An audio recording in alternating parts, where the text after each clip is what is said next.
at the news would fall. This year I will not let you down.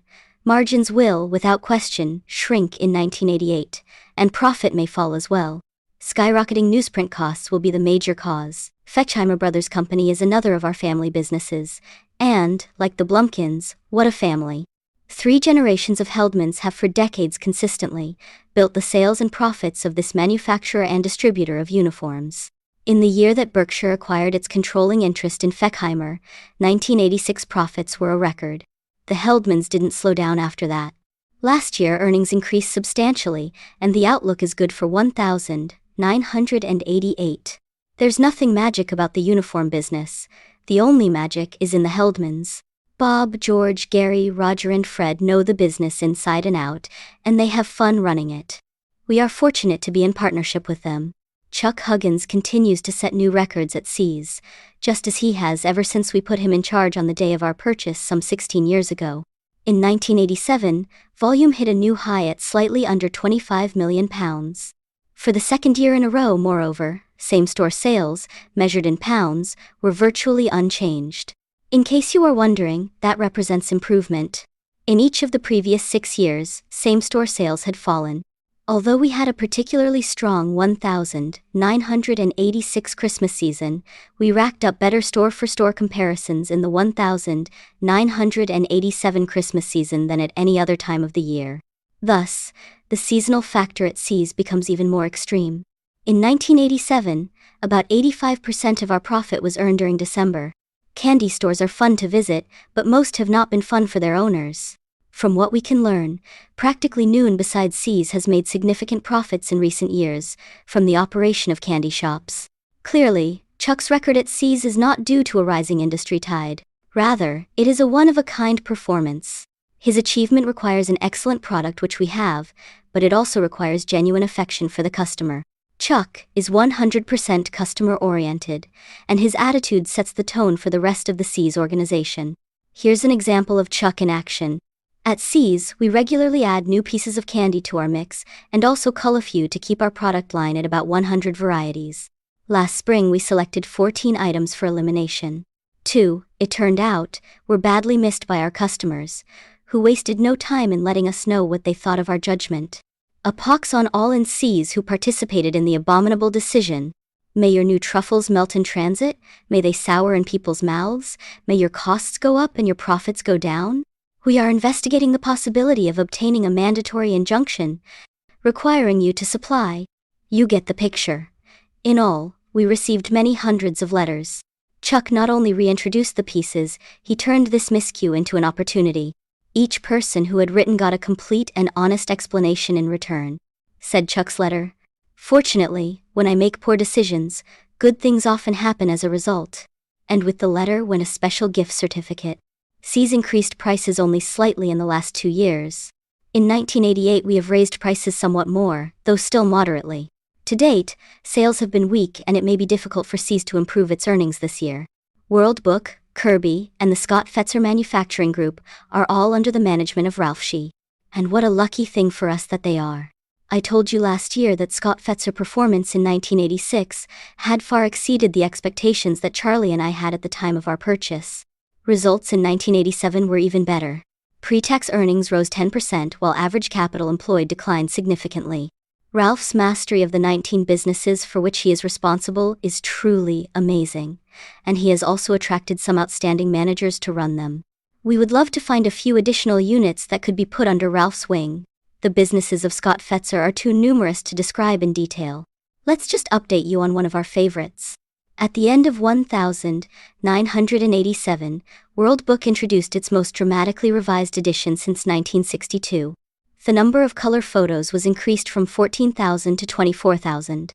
Over 6,000 articles were revised. 840 new contributors were added. Charlie and I recommend this product to you and your family, as we do World Book's products for younger children, childcraft and early world of learning. In 1987, World Book unit sales in the United States increased for the 5th consecutive year. International sales and profits also grew substantially. The outlook is good for Scott Fetzer operations in aggregate, and for World Book in particular. Insurance operations. Shown below is an updated version of our usual table, presenting key figures for the insurance industry. The combined ratio represents total insurance costs, losses incurred plus expenses, compared to revenue from premiums. A ratio below 100 indicates an underwriting profit, and one above 100 indicates a loss. When the investment income that an insurer earns from holding on to policyholders' funds, the float, is taken in account, a combined ratio in the 107 to 111 range typically produces an overall break-even result, exclusive of earnings on the funds provided by shareholders. The math of the insurance business, encapsulated by the table, is not very complicated. In years when the industry's annual gain in revenues, premiums, pokes along at 4% or 5%, underwriting losses are sure to mount. That is not because auto accidents, fires, windstorms, and the like are occurring more frequently, nor has it lately been the fault of general inflation. Today, social and judicial inflation are the major culprits. The cost of entering a courtroom has simply ballooned. Part of the jump in cost arises from skyrocketing verdicts, and part from the tendency of judges and juries to expand the coverage of insurance policies beyond that contemplated by the insurer when the policies were written. Seeing no let-up in either trend, we continue to believe that the industry's revenues must grow at about 10% annually for it to just hold its own in terms of profitability. Even though general inflation may be running at a considerably lower rate. The strong revenue gains of 1,985 to 87 almost guaranteed the industry an excellent underwriting performance in 1987, and indeed, it was a banner year. But the news soured as the quarters rolled by. Best's estimates that year-over-year volume increases were 12.9%, 11.1%, 5.7%, and 5.6%. In 1988, the revenue gain is certain to be far below our 10% equilibrium figure. Clearly, the party is over. However, earnings will not immediately sink. A lag factor exists in this industry. Because most policies are written for a one-year term, higher or lower insurance prices do not have their full impact on earnings until many months after they go into effect. Thus, to resume our metaphor, when the party ends and the bar is closed, you are allowed to finish your drink. If results are not hurt by a major natural catastrophe, we predict a small climb for the industry's combined ratio in 1988, followed by several years of larger increases. The insurance industry is cursed with a set of dismal economic characteristics that make for a poor long-term outlook. Hundreds of competitors, ease of entry, and a product that cannot be differentiated in any meaningful way. In such a commodity-like business, only a very low-cost operator, or someone operating in a protected and usually small niche can sustain high profitability levels. When shortages exist, however, even commodity businesses flourish.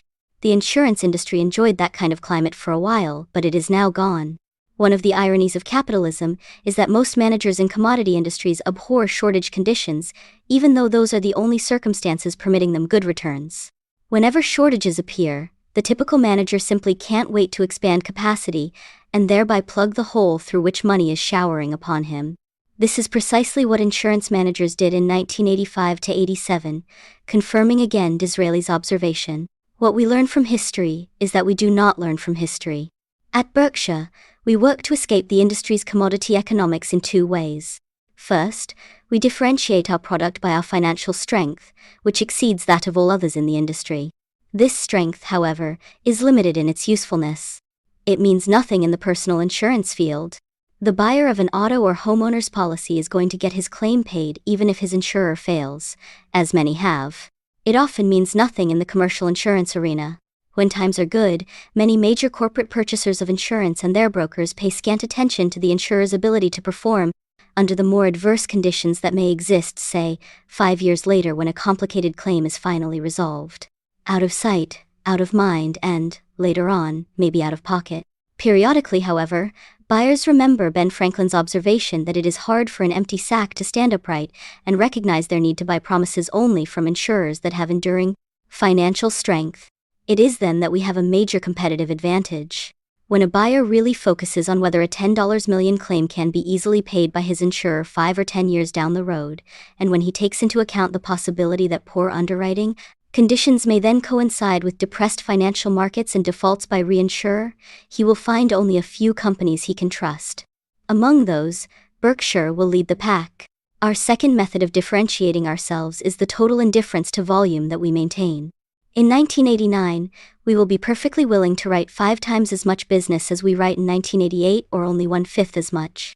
We hope, of course, that conditions will allow us large volume. But we cannot control market prices. If they are unsatisfactory, we will simply do very little business. No other major insurer acts with equal restraint.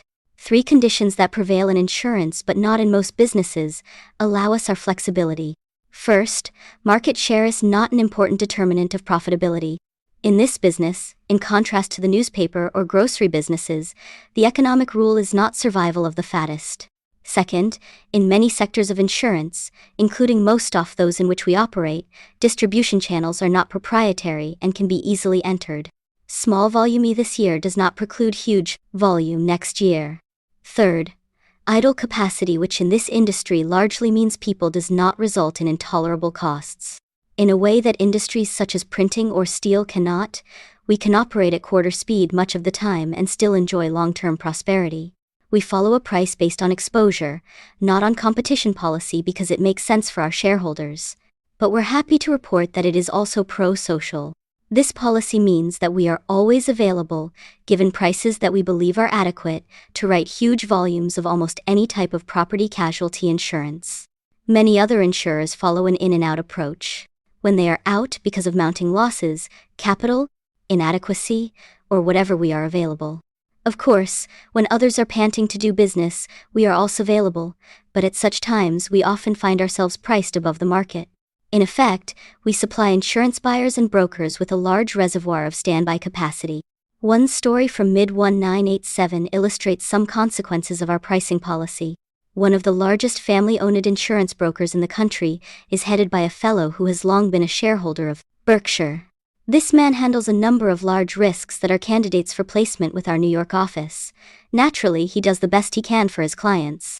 And, just as naturally, when the insurance market softened dramatically in 1987, he found prices at other insurers lower than we were willing to offer. His reaction was, first, to place all of his business elsewhere, and second, to buy more stock in Berkshire. Had we been really competitive, he said, we would have gotten his insurance business, but he would not have bought our stock. Berkshire's underwriting experience was excellent in 1987, in part because of the lag factor discussed earlier. Our combined ratio, on a statutory basis and excluding structured settlements and financial reinsurance, was 105. Although the ratio was somewhat less favorable than in 1986 when it was 103, our profitability improved materially in 1987 because we had the use of far more float. This trend will continue to run in our favor. A ratio of float to premium volume will increase very significantly during the next few years. Thus, Berkshire's insurance profits are quite likely to improve during 1988 and 1989, even though we expect our combined ratio Taurus. Our insurance business has also made some important non-financial gains during the last few years. Mike Goldberg, its manager, has assembled a group of talented professionals to write larger risks and unusual coverages. His operation is now well equipped to handle the lines of business that will occasionally offer us major opportunities. Our loss reserve development, detailed on pages 41 to 42, looks better this year than it has previously. But we write lots of long-tail business, that is, policies generating claims that often take many years to resolve. Examples would be product liability or directors' and officers' liability coverages. With a business mix like this, 1 year of reserve development tells you very little. You should be very suspicious of any earnings figures reported by insurers, including our own, as we have unfortunately proved to you in the past. The record of the last decade shows that a great many of our best-known insurers have reported earnings to shareholders that later proved to be wildly erroneous. In most cases, these errors were totally innocent. The unpredictability of our legal system makes it impossible for even the most conscientious insurer to come close to judging the eventual cost of long-tail claims. Nevertheless, auditors annually certify the numbers given them by management and in their opinions unqualifiedly state that these figures present fairly the financial position of their clients. The auditors use this reassuring language even though they know from long and painful experience that the numbers so certified are likely to differ dramatically from the true earnings of the period. Despite this history of error, investors understandably rely upon auditors' opinions. After all, a declaration saying that The statements present fairly hardly sounds equivocal to the non-accountant. The wording in the auditor's standard opinion letter is scheduled to change next year.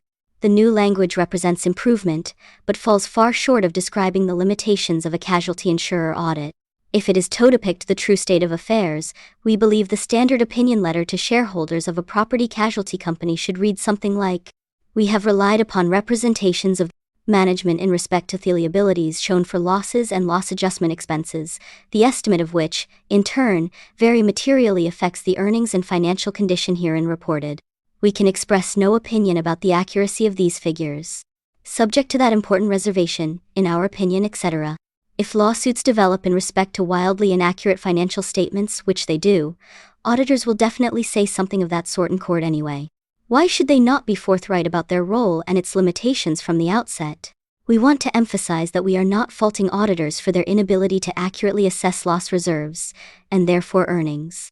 We fault them only for failing to publicly acknowledge that they can't do this job. From all appearances, the innocent mistakes that are constantly made in reserving are accompanied by others that are deliberate. Various charlatans have enriched themselves at the expense of the investing public by exploiting, first, the inability of auditors to evaluate reserve figures and, second, the auditors' willingness to confidently certify those figures as if they had the expertise to do so. We will continue to see such chicanery in the future. Where earnings can be created by the stroke of a pen, the dishonest will gather. For them, long-tail insurance is heaven. The audit wording we suggest would at least serve to put investors on guard against these predators. The taxes that insurance companies pay, which increased materially, though on a delayed basis, upon enactment of the Tax Reform Act of 1986 took a further turn for the worse at the end of 1987. We detailed the 1986 changes in last year's report. We also commented on the irony of a statute that substantially increased 1987 reported earnings for insurers, even as it materially reduced both their long-term earnings potential and their business value. At Berkshire, the temporarily helpful Fresh Start adjustment inflated 1987 earnings by $8.2 million. In our opinion, the 1986 Act was the most important economic event affecting the insurance industry over the past decade. The 1987 bill further reduced the intercorporate dividends received credit from 80% to 70%, effective the 1st of January 1988, except for cases in which the taxpayer owns at least 20% of an investee. Investors who have owned stocks or bonds through corporate intermediaries other than qualified investment companies have always been disadvantaged in comparison to those owning the same securities directly. The penalty applying to indirect ownership was greatly increased by the 1986 tax bill and, to a lesser extent, by the 1987 bill, particularly in instances where the intermediary is an insurance company. We have no way of offsetting this increased level of taxation. It simply means that a given set of pre-tax investment returns will now translate into much poorer after-tax results for our shareholders. All in all, we expect to do well in the insurance business, though our record is sure to be uneven. The immediate outlook is for substantially lower volume but reasonable earnings improvement. The decline in premium volume will accelerate after our quota share agreement with Fireman's Fund expires in 1989. At some point, likely to be at least a few years away, we may see some major opportunities, for which we are now much better prepared than we were in 1985. Marketable securities permanent holdings. Whenever Charlie and I buy common stocks for Berkshire's insurance companies, leaving aside arbitrage purchases discussed later, we approach the transaction as if we were buying into a private business. We look at the economic prospects of the business, the people in charge of running it, and the price we must pay. We do not have in mind any time or price for sale. Indeed, we are willing to hold a stock indefinitely, so long as we expect the business to increase in intrinsic value at a satisfactory rate. When investing, we view ourselves as business analysts, not as market analysts, not as macroeconomic analysts, and not even as security analysts. Our approach makes an active trading market useful, since it periodically presents us with mouth-watering opportunities. But by no means is it essential. A prolonged suspension of trading in the securities we hold would not bother us any more than does the lack of daily quotations on World Book or Feckheimer. Eventually, our economic fate will be determined by the economic fate of the business we own, whether our ownership is partial or total. Ben Graham, my friend and teacher, long ago described the mental attitude toward market fluctuations that I believe to be most conducive to investment success. He said that you should imagine market quotations as coming from a remarkably accommodating fellow named Mr. Market, who is your partner in a private business. Without fail, Mr. Market appears daily and names a price at which he will either buy your interest or sell you his. Even though the business that the two of you own may have economic characteristics that are stable, Mr. Market's quotations will be anything but. For, sad to say, the poor fellow has incurable emotional problems. At times he feels euphoric and can see only the favorable factors affecting the business. When in that mood, he names a very high buy-sell price because he fears that you will snap up his interest and rob him of imminent gains. At other times he is depressed and can see nothing but trouble ahead for both the business and the world. On these occasions he will name a very low price, since he is terrified that you will unload your interest on him. Mr. Market has another endearing characteristic. He doesn't mind being ignored. If his quotation is uninteresting to you today, he will be back with a new one tomorrow. Transactions are strictly at your option. Under these conditions, the more manic-depressive his behavior, the better for you. But, like Cinderella at the ball, you must heed one warning or everything will turn into pumpkins and mice. Mr. Market is there to serve you, not to guide you. It is his pocketbook, not his wisdom, that you will find useful. If he shows up someday in a particularly foolish mood, you are free to either ignore him or to take advantage of him, but it will be disastrous if you fall under his influence. Indeed, if you aren't certain that you understand and can value your business far better than Mr. Market, you don't belong in the game. As they say in poker, if you've been in the game 30 minutes and you don't know who the patsy is, you're the patsy. Ben's Mr. Market allegory may seem out of date in today's investment world, in which most professionals and academicians talk of efficient markets, dynamic hedging and betas. Their interest in such matters is understandable, since techniques shrouded in mystery clearly have value to the purveyor of investment advice. After all, what witch doctor has ever achieved fame and fortune by simply advising, take 2 aspirins? The value of market esoterica to the consumer of investment advice is a different story. In my opinion, investment success will not be produced by arcane formulae, computer programs or signals flashed by the price behavior of stocks and markets. Rather, an investor will succeed by coupling good business judgment with an ability to insulate his thoughts and behavior from the super-contagious emotions that swirl about the marketplace. In my own efforts to stay insulated, I have found it highly useful to keep Ben's Mr. Market concept firmly in mind. Following Ben's teachings, Charlie and I let our marketable equities tell us by their operating results, not by their daily, or even yearly, price quotations whether our investments are successful. The market may ignore business success for a while, but eventually will confirm it. As Ben said, in the short run, the market is a voting machine, but in the long run it is a weighing machine. The speed at which a business's success is recognized, furthermore, is not that important as long as the company's intrinsic value is increasing at a satisfactory rate. In fact, delayed recognition can be an advantage. It may give us the chance to buy more of a good thing at a bargain price. Sometimes, of course, the market may judge a business to be more valuable than the underlying facts would indicate it is. In such a case, we will sell our holdings. Sometimes, also, we will sell a security that is fairly valued, or even undervalued because we require funds for a still more undervalued investment, or one we believe we understand better. We need to emphasize, however, that we do not sell holdings just because they have appreciated, or because we have held them for a long time. Of Wall Street maxims, the most foolish may be, you can't go broke taking a profit. We are quite content to hold any security indefinitely, so long as the prospective return on equity capital of the underlying business is satisfactory, management is competent and honest, and the market does not overvalue the business. However, our insurance companies own 3 marketable common stocks that we would not sell even though they became far overpriced in the market. In effect, we view these investments exactly like our successful controlled businesses, a permanent part of Berkshire, rather than merchandise to be disposed of, once Mr. Market offers us a sufficiently high price. To that, I will add one qualifier. These stocks are held by our insurance companies, and we would, if absolutely necessary, sell portions of our holdings to pay extraordinary insurance losses. We intend, however, to manage our affairs so that sales are never required. A determination to have and to hold, which Charlie and I share, obviously involves a mixture of personal and financial considerations. To some, our stand may seem highly eccentric. Charlie and I have long followed David Ogilvy's advice. Develop your eccentricities while you are young. That way, when you get old, people won't think you're going gaga. Certainly, in the transaction-fixated Wall Street of recent years, our posture must seem odd. To many in that arena, both companies and stocks are seen only as raw material for trades. Our attitude, however, fits our personalities and the way we want to live our lives. Churchill once said, "You shape your houses and then they shape you." We know the manner in which we wish to be shaped.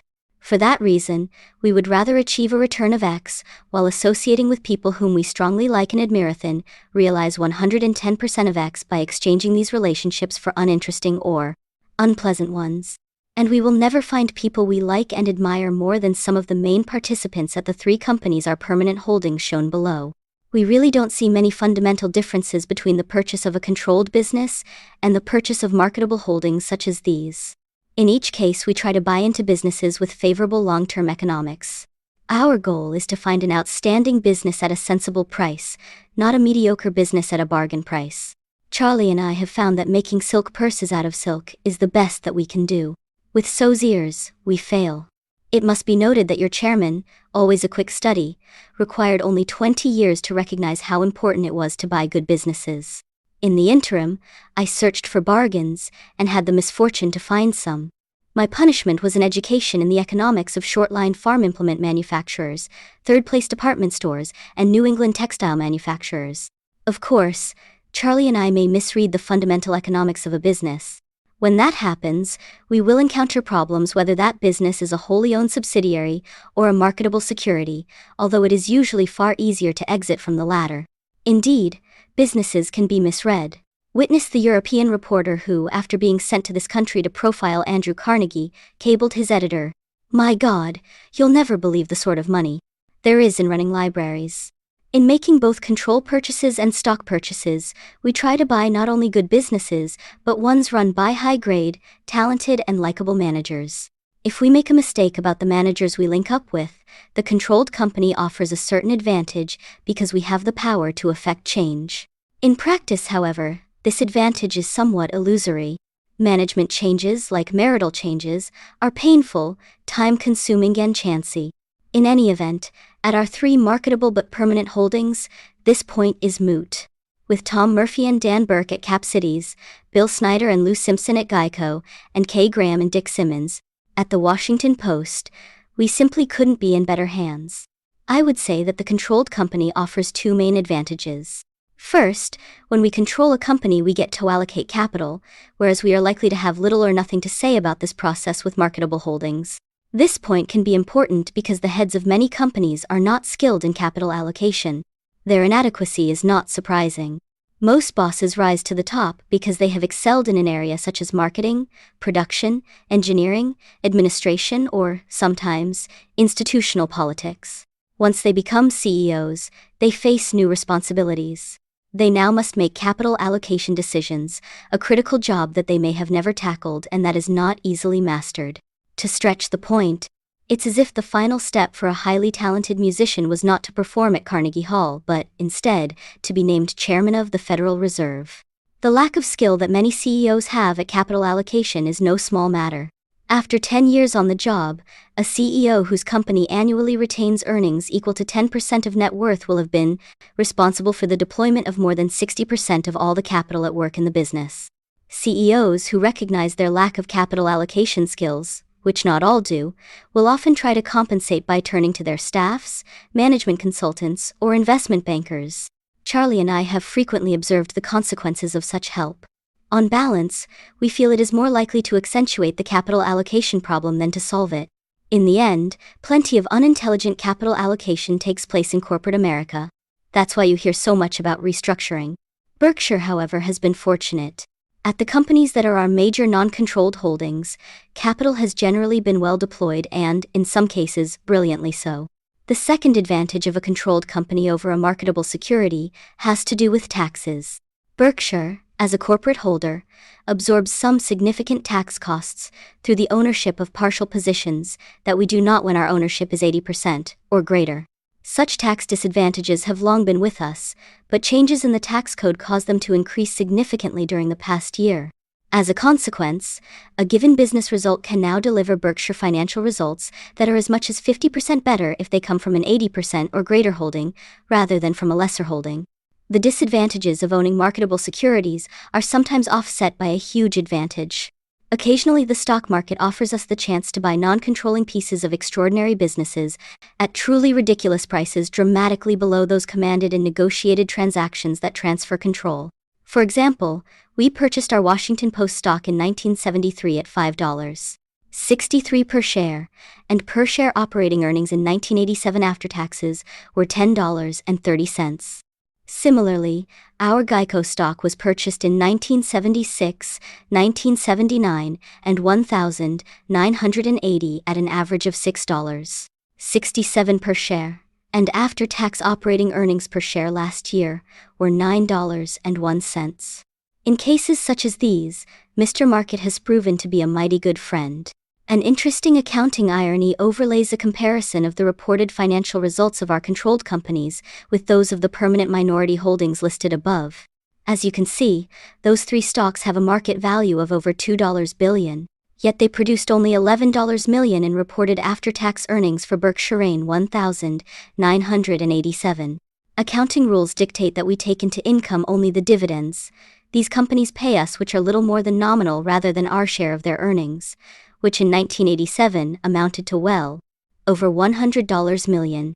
On the other hand, accounting rules provide that the carrying value of these three holdings owned, as they are, by insurance companies must be recorded on our balance sheet at current market prices. The result: GAAP accounting lets us reflect in our net worth the up-to-date underlying values of the businesses we partially own, but does not let us reflect their underlying earnings in our income account. In the case of our controlled companies, just the opposite is true. Here, we show full earnings in our income account but never change asset values on our balance sheet, no matter how much the value of a business might have increased since we purchased it. Our mental approach to this accounting schizophrenia is to ignore GAAP figures and to focus solely on the future earning power of both our controlled and non-controlled businesses. Using this approach, we establish our own ideas of business value, keeping these independent from both the accounting values shown on our books for controlled companies and the values placed by a sometimes foolish market on our partially owned companies. It is this business value that we hope to increase at a reasonable, or preferably unreasonable rate in the years ahead. Marketable securities other. In addition to our three permanent common stock holdings, we hold large quantities of marketable securities in our insurance companies. In selecting these, we can choose among 5 major categories. 1. Long-term common stock investments. 2. Medium-term fixed income securities. 3. Long-term fixed income securities. 4. Short-term cash equivalents. And 5. Short-term arbitrage commitments. We have no particular bias when it comes to choosing from these categories. We just continuously search among them for the highest after-tax returns as measured by mathematical expectation, limiting ourselves always to investment alternatives we think we understand. Our criteria have nothing to do with maximizing immediate reportable earnings. Our goal, rather, is to maximize eventual net worth. Let's look first at common stocks. During 1987, the stock market was an area of much excitement but little net movement. The Dow advanced 2.3% for the year. You are aware, of course, of the roller coaster ride that produced this minor change. Mr. Market was on a manic rampage until October, and then experienced a sudden, massive seizure. We have professional investors, those who manage many billions, to thank for most of this turmoil. Instead of focusing on what businesses will do in the years ahead, many prestigious money managers now focus on what they expect other money managers to do in the days ahead. For them, stocks are merely tokens in a game, like the thimble and flatiron in Monopoly. An extreme example of what their attitude leads to is portfolio insurance, a money management strategy that many leading investment advisors embraced in 1986 to 1987. This strategy, which is simply an exotically labeled version of the small speculator's stop-loss order, dictates that ever-increasing portions of a stock portfolio, or their index future equivalents, be sold as prices decline. The strategy says nothing else matters. A downtick of a given magnitude automatically produces a huge sell order. According to the Brady Report, $60 billion to $90 billion of equities were poised on this hair trigger in mid-October of 1987. If you've thought that investment advisors were hired to invest, you may be bewildered by this technique. After buying a farm, would a rational owner next order his real estate agent to start selling off pieces of it whenever a neighboring property was sold at a lower price? Or would you sell your house to whatever bidder was available at 9:31 on some morning, merely because at 9:30 a similar house sold for less than it would have brought on the previous day? Moves like that, however, are what portfolio insurance tells a pension fund or university to make when it owns a portion of enterprises such as Ford or General Electric. The less these companies are being valued at, says this approach, the more vigorously they should be sold. As a logical corollary, the approach commands the institutions to repurchase these companies. I'm not making this up once their prices have rebounded significantly. Considering that huge sums are controlled by managers following such Alice in Wonderland practices, is it any surprise that markets sometimes behave in aberrational fashion? Many commentators, however, have drawn an incorrect conclusion upon observing recent events. They are fond of saying that the small investor has no chance in a market now dominated by the erratic behavior of the big boys. This conclusion is dead wrong. Such markets are ideal for any investor, small or large, so long as he sticks to his investment knitting. Volatility caused by money managers who speculate irrationally with huge sums will offer the true investor more chances to make intelligent investment moves. He can be hurt by such volatility only if he is forced, by either financial or psychological pressures, to sell at untoward times. At Berkshire, we have found little to do in stocks during the past few years. During the break in October, a few stocks fell to prices that interested us, but we were unable to make meaningful purchases before they rebounded. At year-end 1987, we had no major common stock investments, that is, over $50 million, other than those we consider permanent or arbitrage holdings. However, Mr. Market will offer us opportunities, you can be sure of that, and, when he does, we will be willing and able to participate. In the meantime, our major parking place for money is medium-term tax-exempt bonds, whose limited virtues I explained in last year's annual report. Though we both bought and sold some of these bonds in 1987, our position changed little overall, holding around $900 million. A large portion of our bonds are grandfathered under the Tax Reform Act of 1986, which means they are fully tax-exempt. Bonds currently purchased by insurance companies are not. As an alternative to short-term cash equivalents, our medium-term tax exempts have so far served us well. They have produced substantial extra income for us, and are currently worth a bit above our cost. Regardless of their market price, we are ready to dispose of our bonds whenever something better comes along. We continue to have an aversion to long-term bonds, and may be making a serious mistake by not disliking medium-term bonds as well. Bonds are no better than the currency in which they are denominated, and nothing we have seen in the past year or past decade makes us enthusiastic about the long-term future of U.S. currency. Our enormous trade deficit is causing various forms of claim checks, U.S. government and corporate bonds, bank deposits, etc., to pile up in the hands of foreigners at a distressing rate. By default, our government has adopted an approach to its finances patterned on that of Blanche Dubois, of A Streetcar Named Desire, who said, "I have always depended on the kindness of strangers." In this case, of course, the strangers are relying on the integrity of our claim checks, although the plunging dollar has already made that proposition expensive for them. The faith that foreigners are placing in us may be misfounded. When the claim checks outstanding grow sufficiently numerous, and when the issuing party can unilaterally determine their purchasing power, the pressure on the issuer to dilute their value by inflating the currency becomes almost irresistible. For the debtor government, the weapon of inflation is the economic equivalent of the H-bomb, and that is why very few countries have been allowed to swamp the world with debt denominated in their own currency. Our past, relatively good record for fiscal integrity has let us break this rule, but the generosity accorded us is likely to intensify, rather than relieve, the eventual pressure on us to inflate. If we do succumb to that pressure, it won't be just the foreign holders of our claim checks who will suffer. It will be all of us as well. Of course, the U.S. may take steps to stem our trade deficit well before our position as a net debtor gets out of hand. In that respect, the falling dollar will help, though unfortunately it will hurt in other ways. Nevertheless, our government's behavior in this test of its mettle is apt to be consistent with its Scarlett O'Hara approach generally. I'll think about it tomorrow. And, almost inevitably, procrastination in facing up to fiscal problems will have inflationary consequences. Both the timing and the sweep of those consequences are unpredictable. Due to our inability to quantify or time the risk does not mean we should ignore it. While recognizing the possibility that we may be wrong and that present interest rates may adequately compensate for the inflationary risk, we retain a general fear of long-term bonds. We are, however, willing to invest a moderate portion of our funds in this category if we think we have a significant edge in a specific security. That willingness explains our holdings of the Washington Public Power Supply Systems #1, #2, and #3 issues, discussed in our 1984 report. We added to our WPPSS position during 1987. At year-end, we had holdings with an amortized cost of $240 million and a market value of $316 million, paying us tax-exempt income of $34 million annually. We continued to do well in arbitrage last year, though, or perhaps because we operated on a very limited scale.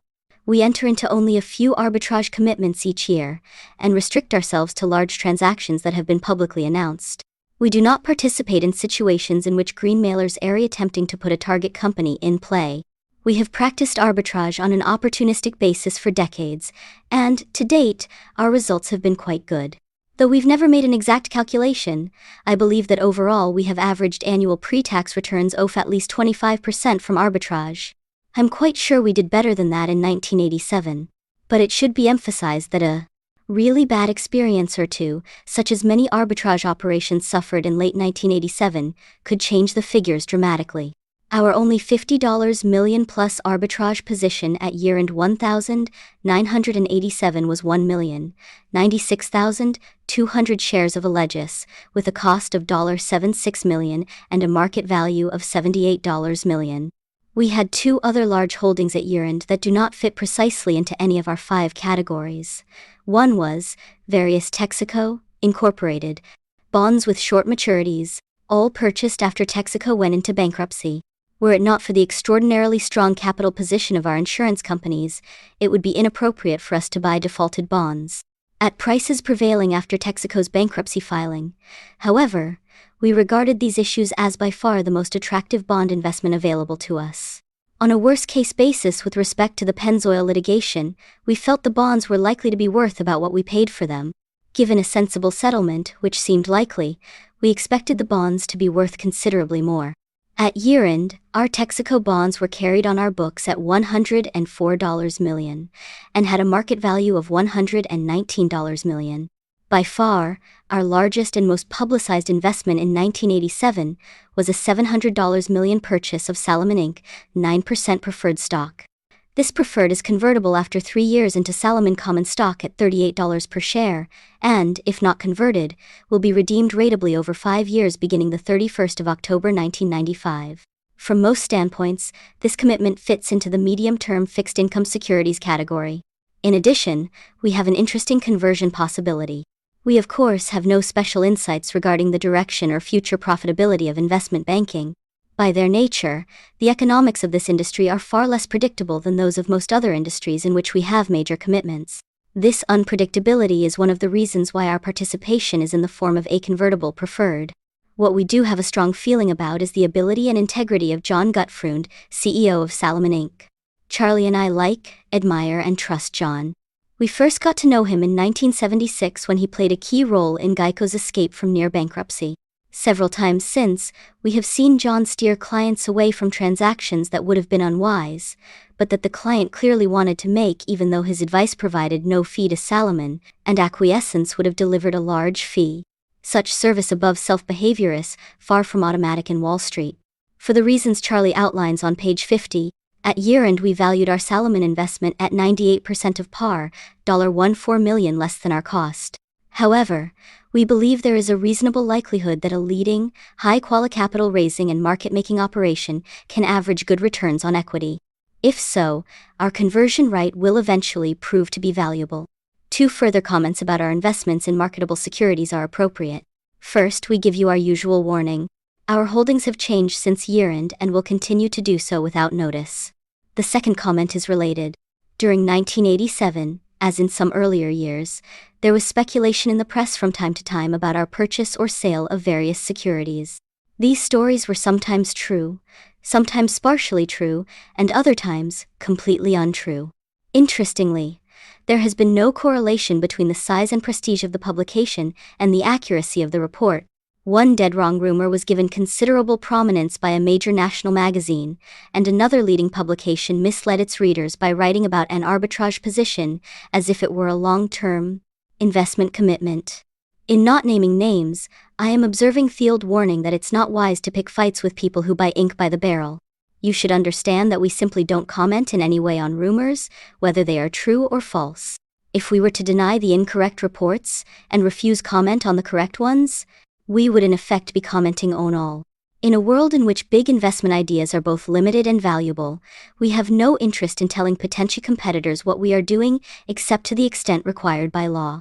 We certainly don't expect others to tell us of their investment ideas. Nor would we expect a media company to disclose news of acquisitions it was privately pursuing, or a journalist to tell his competitors about stories on which he is working or sources he is using. I find it uncomfortable when friends or acquaintances mention that they are buying X because it has been reported incorrectly that Berkshire is a buyer. However, I do not set them straight. If they want to participate in whatever Berkshire actually is buying, they can always purchase Berkshire stock. But perhaps that is too simple. Usually, I suspect, they find it more exciting to buy what is being talked about. Whether that strategy is more profitable is another question. Financing. Shortly after year-end, Berkshire sold 2 issues of debentures, totaling $250 million.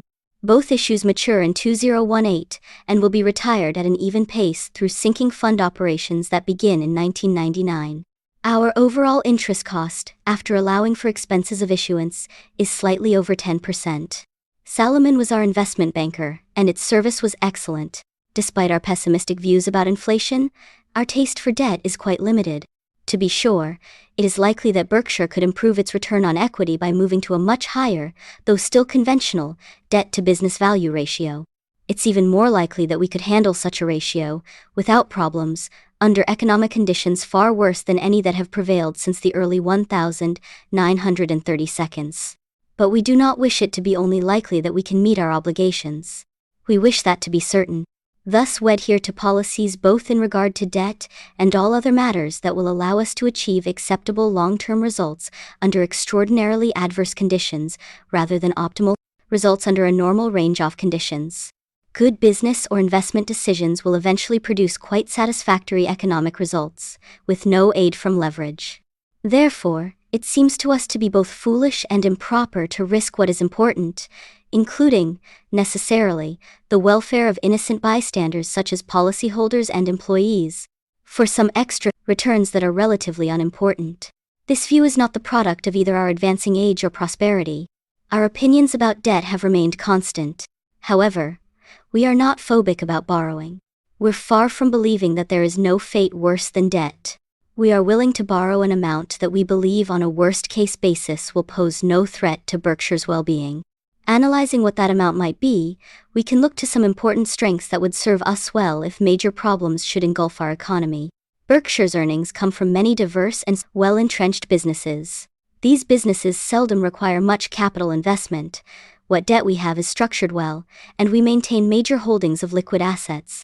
Clearly, we could be comfortable with a higher debt-to-business value ratio than we now have. One further aspect of our debt policy deserves comment.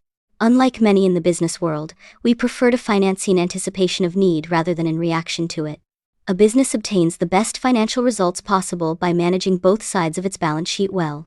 This means obtaining the highest possible return on assets and the lowest possible cost on liabilities.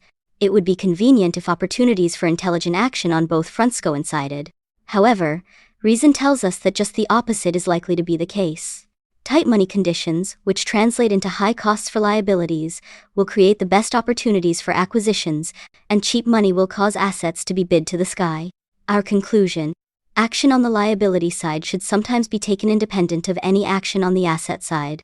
Alas, what is tight and cheap money is far from clear at any particular time. We have no ability to forecast interest rates, and maintaining our usual open-minded spirit believe that no one else can. Therefore, we simply borrow when conditions seem non-oppressive and hope that we will later find intelligent expansion or acquisition opportunities, which, as we have said, are most likely to pop up when conditions in the debt market are clearly oppressive. Our basic principle is that if you want to shoot rare, fast-moving elephants, you should always carry a loaded gun. Our fund first, buy or expand later policy almost always penalizes near-term earnings. For example, we are now earning about 6.5% on the $250 million we recently raised at 10%. A disparity that is currently costing us about $160,000 per week. This negative spread is unimportant to us and will not cause us to stretch for either acquisitions or higher-yielding short-term instruments. If we find the right sort of business elephant within the next 5 years or so, the wait will have been worthwhile. Miscellaneous. We hope to buy more businesses that are similar to the ones we have, and we can use some help. If you have a business that fits the following criteria, call me or preferably write. Here's what we're looking for. 1. Large purchases, at least $10 million of after-tax earnings. 2. Demonstrated consistent earning power. Future projections are of little interest to us, nor are turnaround situations. 3. Businesses earning good returns on equity while employing little or no debt. 4. Management in place, we can't supply it. 5. Simple businesses, if there's lots of technology, we won't understand it. 6. An offering price. We don't want to waste our time or that of the seller by talking, even preliminarily, about a transaction when price is unknown. We will not engage in unfriendly takeovers. We can promise complete confidentiality and a very fast answer customarily, within 5 minutes as to whether we're interested. We prefer to buy for cash, but will consider issuing stock when we receive as much in intrinsic business value as we give.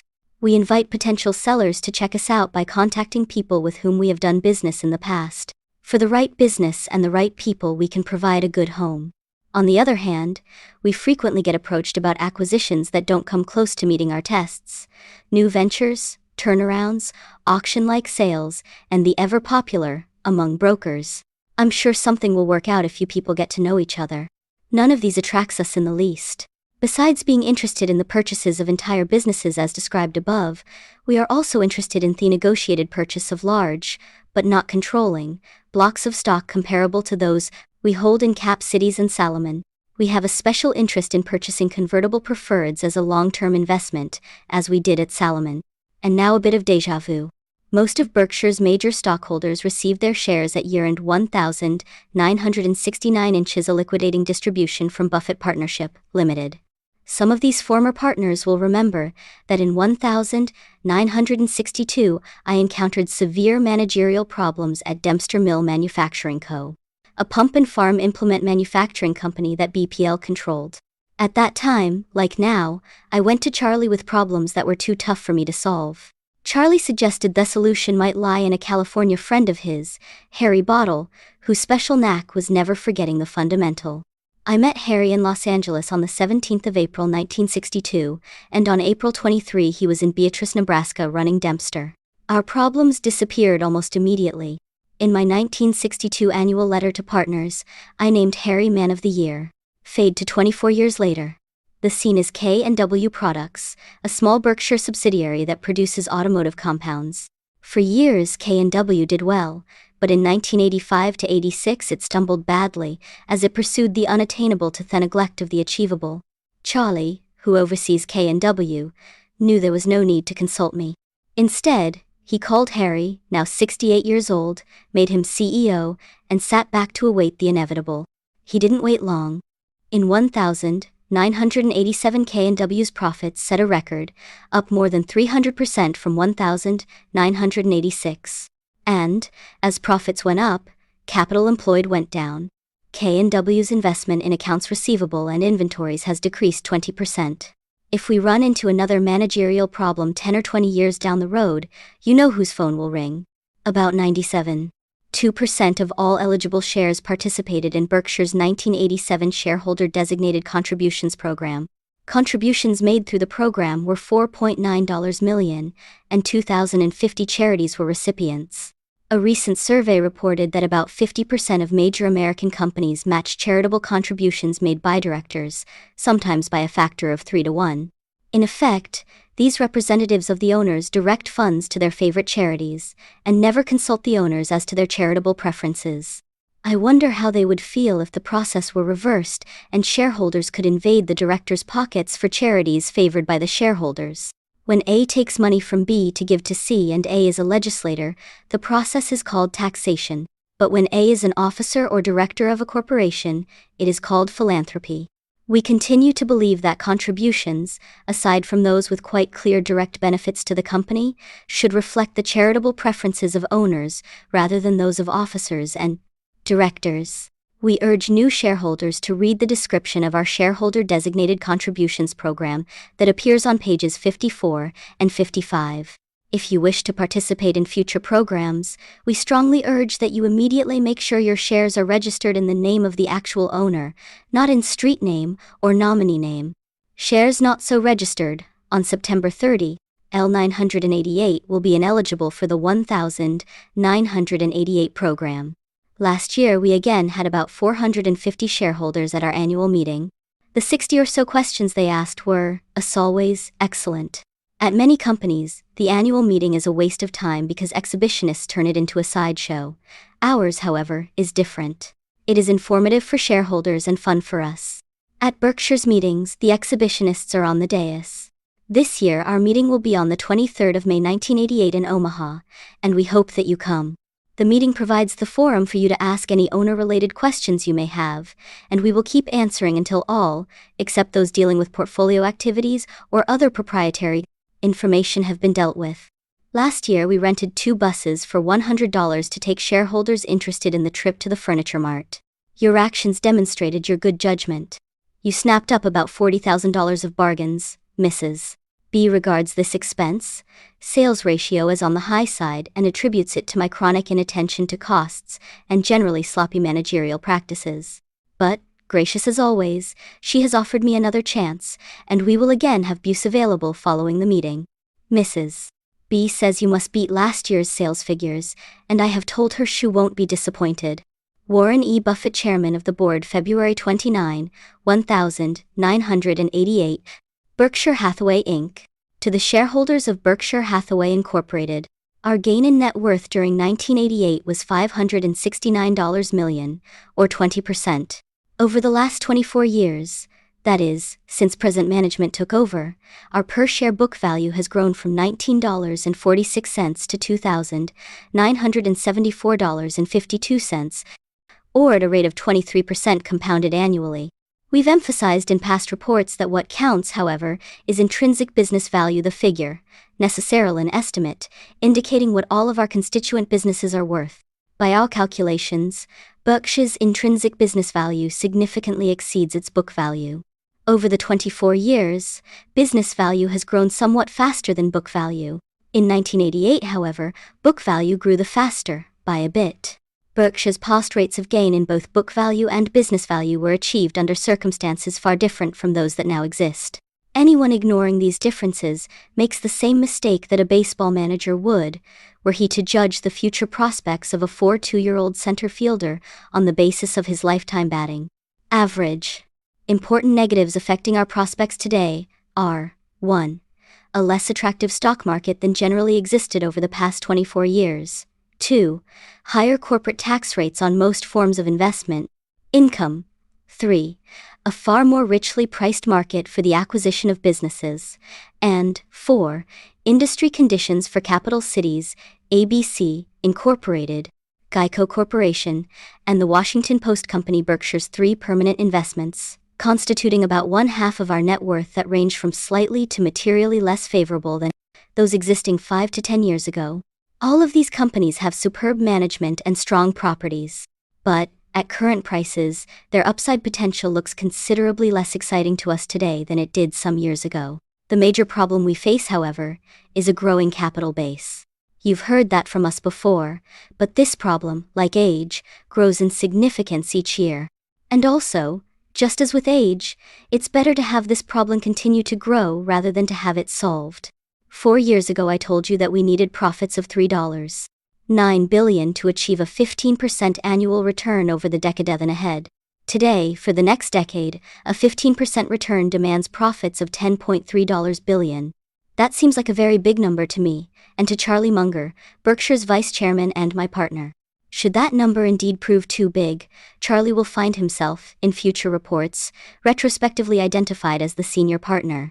As a partial offset to the drag that our growing capital base exerts upon returns, we have a very important advantage now that we lacked 24 years ago.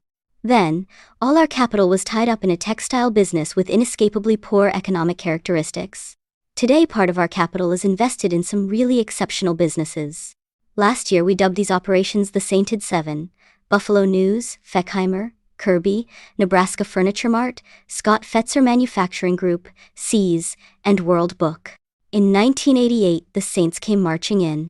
You can see just how extraordinary their returns on capital were by examining the historical cost financial statements on page 45, which combine the figures of the Sainted Seven with those of several smaller units.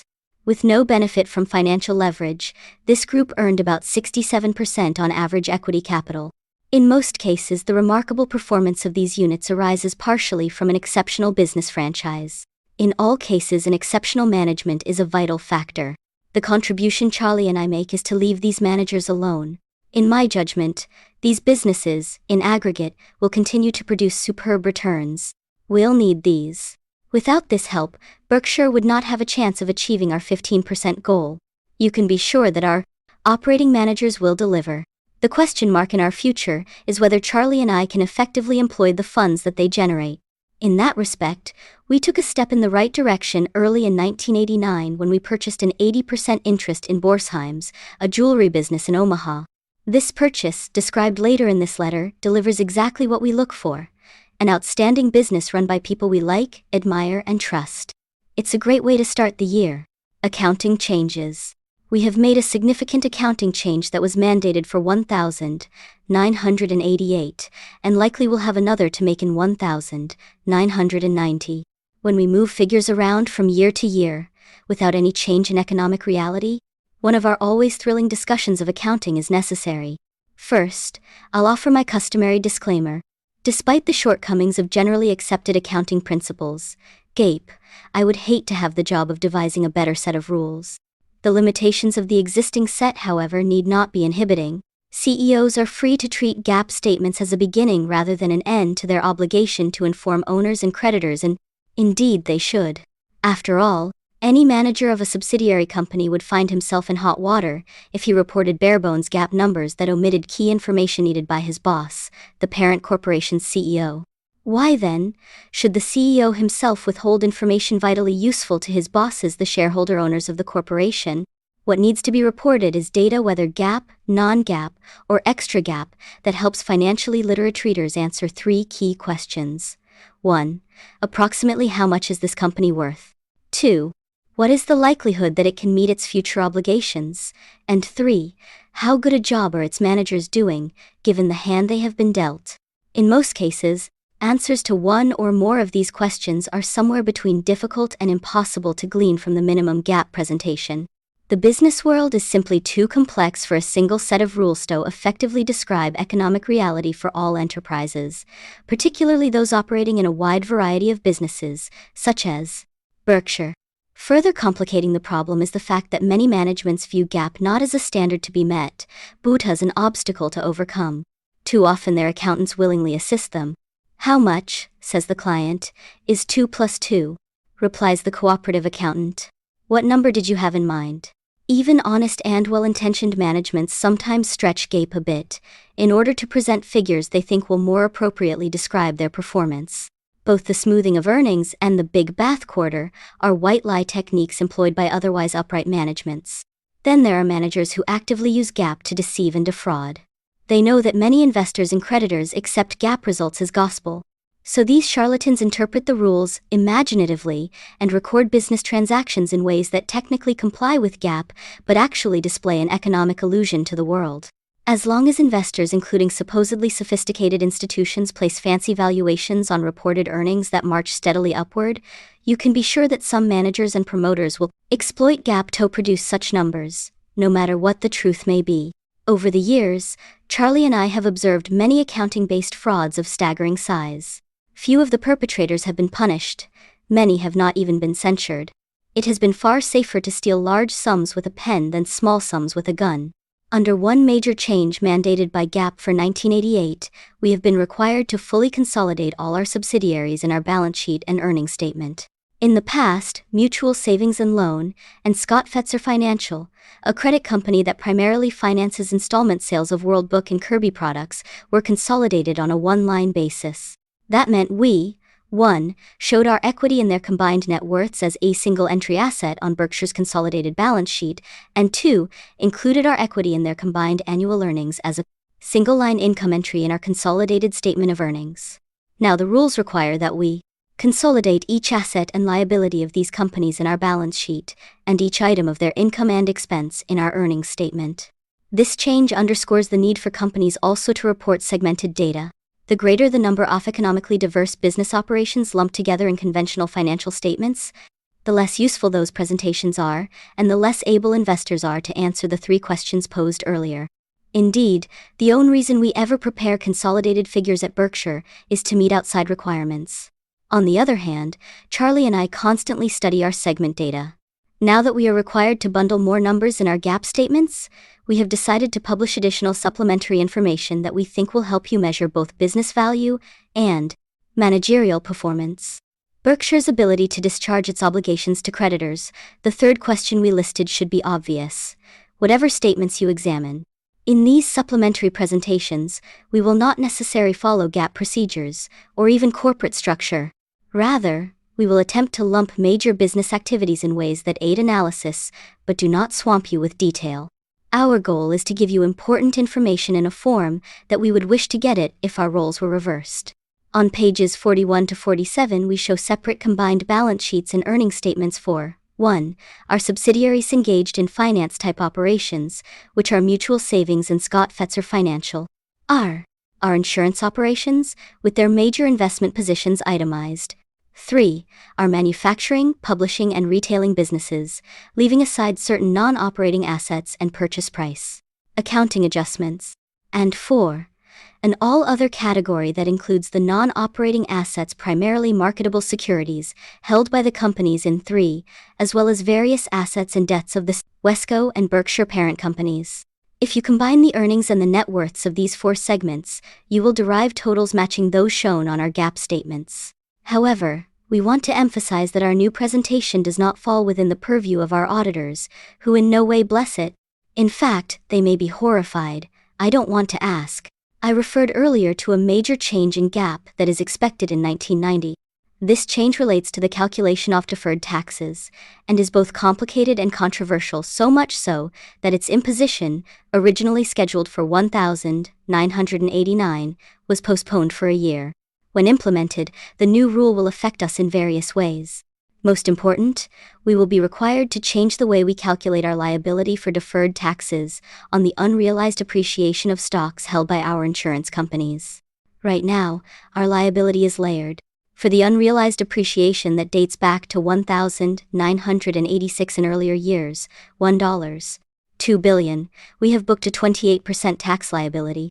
For the unrealized appreciation built up since $600 million, the tax liability has been booked at 34%. The difference reflects the increase in tax rates that went into effect in 1987.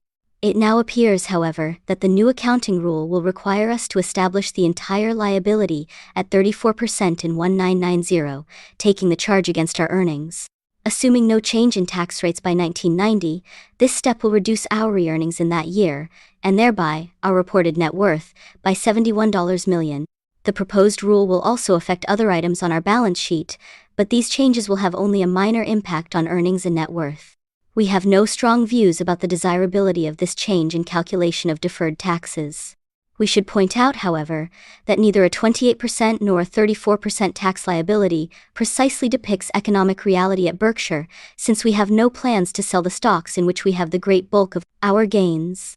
To those of you who are uninterested in accounting, I apologize for this dissertation.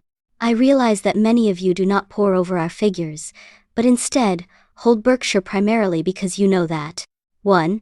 Charlie and I have the bulk of our money in Berkshire. 2. We intend to run things so that your gains or losses are in direct proportion to ours. And 3. The record has so far been satisfactory. There is nothing necessarily wrong with this kind of faith approach to investing. Other shareholders, however, prefer an analysis approach, and we want to supply the information they need. In our own investing, we search for situations in which both approaches give us the same answer. Sources of reported earnings. In addition to supplying you with our new 4-sector accounting material, we will continue to list the major sources of Berkshire's reported earnings just as we have in the past. In the following table, amortization of goodwill and other major purchase price accounting adjustments are not charged against the specific businesses to which they apply, but are instead aggregated and shown separately. This procedure lets you view the earnings of our businesses as they would have been reported had we not purchased them. I've explained in past reports why this form of presentation seems to us to be more useful to investors and managers than the standard GAAP presentation, which makes purchase price adjustments on a business-by-business basis. The total net earnings we show in the table are, of course, identical to the GAAP total in our audited financial statements. Further information about these businesses is given in the business segment section on pages 32 to 34, and in the management's discussion section on pages 36 to 40. In these sections you also will find our segment earnings reported on a GAAP basis. For information on Wesco's businesses, I urge you to read Charlie Munger's letter, which starts on page 52. It contains the best description I have seen of the events that produced the present savings and loan crisis. Also, take special note of Dave Hillstrom's performance at Precision Steel Warehouse, a Wesco subsidiary. Precision operates in an extremely competitive industry, yet Dave consistently achieves good returns on invested capital. Though data is lacking to prove the point, I think it is likely that his performance, both in 1988 and years past, would rank him number one among his peers. The earnings achieved by our operating businesses are superb, whether measured on an absolute basis or against those of their competitors. For that, we thank our operating managers. You and I are fortunate to be associated with them. At Berkshire, associations like these last a long time. We do not remove superstars from our lineup merely because they have attained a specified age, whether the traditional 65 or the 95 reached by Mrs. B on the eve of Hanukkah in 1988. Superb managers are too scarce a resource to be discarded simply because a cake gets crowded with candles. Moreover, our experience with newly minted MBAs has not been that great. Their academic records always look terrific, and the candidates always know just what to say, but too often they are short on personal commitment to the company and general business savvy. It's difficult to teach a new dog old tricks. Here's an update on our major non-insurance operations. At Nebraska Furniture Mart, Mrs. B, Rose Blumpkin, and her cart roll on and on. She's been the boss for 51 years, having started the business at 44 with $500. Think what she would have done with $1,000. With Mrs. B, old age will always be 10 years away. The Mart, long the largest home furnishing store in the country, continues to grow. In the fall, the store opened a detached 20,000 square foot clearance center, which expands our ability to offer bargains in all price ranges. Recently, Dillard's, one of the most successful department store operations in the country, entered the Omaha market. In many of its stores, Dillard's runs a full furniture department, undoubtedly doing well in this line. Shortly before opening in Omaha, however, William Dillard, chairman of the company, announced that his new store would not sell furniture. Said he, referring to NFM, "We don't want to compete with them. We think they are about the best there is." At the Buffalo News, we extol the value of advertising, and our policies at NFM prove that we practice what we preach. Over the past 3 years, NFM has been the largest ROP advertiser in the Omaha World Herald. ROP advertising is the kind printed in the paper, as contrasted to the pre-printed insert kind. In no other major market, to my knowledge, is a home furnishings operation the leading customer of the newspaper.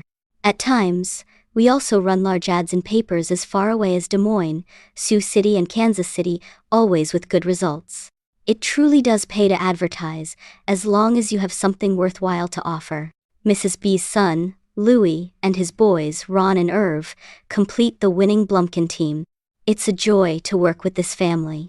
All its members have character that matches their extraordinary abilities. Last year I stated unequivocally that pre-tax margins at the Buffalo News would fall in 1988. That forecast would have proved correct at almost any other newspaper our size or larger. But Stan Lipsey, bless him, has managed to make me look foolish. Though we increased our prices a bit less than the industry average last year, and though our newsprint costs and wage rates rose in line with industry norms, Stan actually improved margins a tad. No one in the newspaper business has a better managerial record. He has achieved it, furthermore, while running a paper that gives readers an extraordinary amount of news. We believe that our newshow percentage, the portion of the paper devoted to news, is bigger than that of any other dominant paper of our size or larger. The percentage was 49.5% in 1988 versus 49.8% in 1987. We are committed to keeping it around 50%, whatever the level or trend of profit margins. Charlie and I have loved the newspaper business since we were youngsters, and we have had great fun with the news in the 12 years since we purchased it. We were fortunate to find Murray Light, a top flight editor, on the scene when we arrived, and he has made us proud of the paper ever since. See's Candies sold a record £25.1 million in 1988. Prospects did not look good at the end of October, but excellent Christmas volume, considerably better than the record set in 1987, turned the tide. As we've told you before, See's business continues to become more Christmas concentrated. In 1988, the company earned a record 90% of its full-year profits in December, $29 million out of $32.5 million before tax. It's enough to make you believe in Santa Claus. December's deluge of business produces a modest seasonal bulge in Berkshire's corporate earnings. Another small bulge occurs in the first quarter, when most World Book annuals are sold. Charlie and I put Chuck Huggins in charge of See's about 5 minutes after we bought the company. Upon reviewing his record, you may wonder what took us so long. At Feckheimer, the Heldmans Bob, George, Gary, Roger and Fred are the Cincinnati counterparts of the Blumkins. Neither furniture retailing nor uniform manufacturing has inherently attractive economics. In these businesses, only exceptional managements can deliver high returns on invested capital. And that's exactly what the five Heldmans do. As Mets announcer Ralph Kiner once said when comparing pitcher Steve Trout to his father Dizzy Trout, the famous Detroit Tigers pitcher, there's a lot of heredity in that family. Feckheimer made a fairly good-sized acquisition in 1988. Charlie and I have such confidence in the business savvy of the Heldman family that we okayed the deal without even looking at it. There are very few managements anywhere, including those running the top-tier companies of the Fortune 500 inches, which we would exhibit similar confidence. Because of both this acquisition and some internal growth, sales at Feckheimer should be up significantly in 1989. All of the operations managed by Ralph Shea World Book, Kirby, and the Scott Fetzer Manufacturing Group performed splendidly in 1988. Returns on the capital entrusted to Ralph continue to be exceptional. Within the Scott Fetzer Manufacturing Group, particularly fine progress was recorded at its largest unit, Campbell Hausfeld. This company, the country's leading producer of small and medium-sized air compressors, has more than doubled earnings since 1986. Unit sales at both Kirby and World Book were up significantly in 1988, with export business particularly strong. World Book became available in the Soviet Union in September, when that country's largest American bookstore opened in Moscow. Ours is the only general encyclopedia offered at the store. Ralph's personal productivity is amazing. In addition to running 19 businesses in superb fashion, he is active at the Cleveland Clinic, Ohio University, Case Western Reserve, and a venture capital operation that has spawned 16 Ohio-based companies and resurrected many others. Both Ohio and Berkshire are fortunate to have Ralph on their side. Borsheims. It was in 1983 that Berkshire purchased an 80% interest in the Nebraska Furniture Mart. Your chairman blundered then by neglecting to ask Mrs. B. a question any schoolboy would have thought of: are there any more at home like you? Last month I corrected the error. We are now 80% partners with another branch of the family. After Mrs. B came over from Russia in 1917, her parents and 5 siblings followed. Her 2 other siblings had preceded her. Among the sisters was Rebecca Friedman, who, with her husband Louis, escaped in 1922 to the west through Latvia in a journey as perilous as Mrs. B's earlier odyssey to the east through Manchuria. When the family members reunited in Omaha, they had no tangible assets. However, they came equipped with an extraordinary combination of brains, integrity, and enthusiasm for work, and that's all they needed. They have since proved themselves invincible. In 1948, Mr. Friedman purchased Borsheims, a small Omaha jewelry store. He was joined in the business by his son, Ike, in 1950, and, as the years went by, Ike's son, Alan, and his sons-in-law, Marvin Cohn and Donald Yale, came in also. You won't be surprised to learn that this family brings to the jewelry business precisely the same approach that the Blumkins bring to the furniture business. The cornerstone for both enterprises is Mrs. B's creed: Sell cheap and tell the truth. Other fundamentals at both businesses are 1. Single store operations featuring huge inventories that provide customers with an enormous selection across all price ranges. 2. Daily attention to detail by top management. 3. Rapid turnover. 4. Shrewd buying. And 5. Incredibly low expenses. The combination of the last three factors lets both stores offer everyday prices that no one in the country comes close to matching. Most people, no matter how sophisticated they are in other matters, feel like babes in the woods when purchasing jewelry. They can judge neither quality nor price. For them, only one rule makes sense. If you don't know jewelry, know the jeweler. I can assure you that those who put their trust in Ike Friedman and his family will never be disappointed. The way in which we purchased our interest in their business is the ultimate testimonial. Borsheim's had no audited financial statements. Nevertheless, we didn't take inventory, verify receivables, or audit the operation in any way. Ike simply told us what was so, and on that basis, we drew up a one-page contract and wrote a large check. Business at Borsheim's has mushroomed in recent years as the reputation of the Friedman family has spread. Customers now come to the store from all over the country. Among them have been some friends of mine from both coasts who thanked me later for getting them there. Borsheim's new links to Berkshire will change nothing in the way this business is run. All members of the Friedman family will continue to operate just as they have before. Charlie and I will stay on the sidelines where we belong. And when we say all members, the words have real meaning. Mr. and Mrs. Friedman, at 88 and 87 respectively, are in the store daily. The wives of Ike, Alan, Marvin, and Donald all pitch in at busy times, and a fourth generation is beginning to learn the ropes. It is great fun to be in business with people you have long admired. The Friedmans, like the Blumkins, have achieved success because they have deserved success.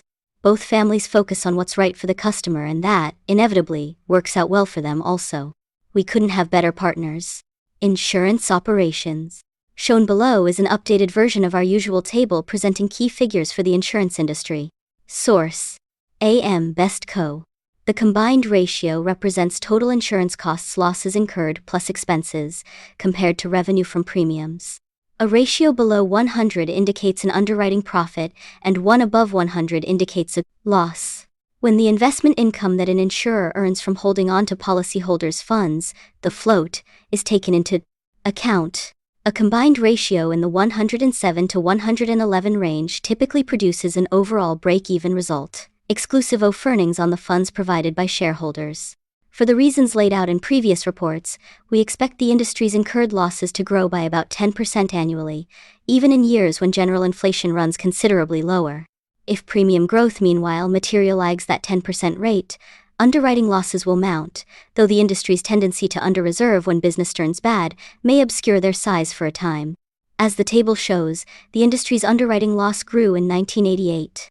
This trend is almost certain to continue, and probably will accelerate for at least 2 more years. The property casualty insurance industry is not only subnormally profitable, it is subnormally popular. As Sam Goldwyn philosophized, in life, one must learn to take the bitter with the sour. One of the ironies of business is that many relatively unprofitable industries that are plagued by inadequate prices habitually find themselves beat upon by irate customers, even while other, hugely profitable industries are spared complaints, no matter how high their prices. Take the breakfast cereal industry, whose return on invested capital is more than double that of the auto insurance industry, which is why companies like Kellogg and General Mills sell at 5 times book value, and most large insurers sell close to book.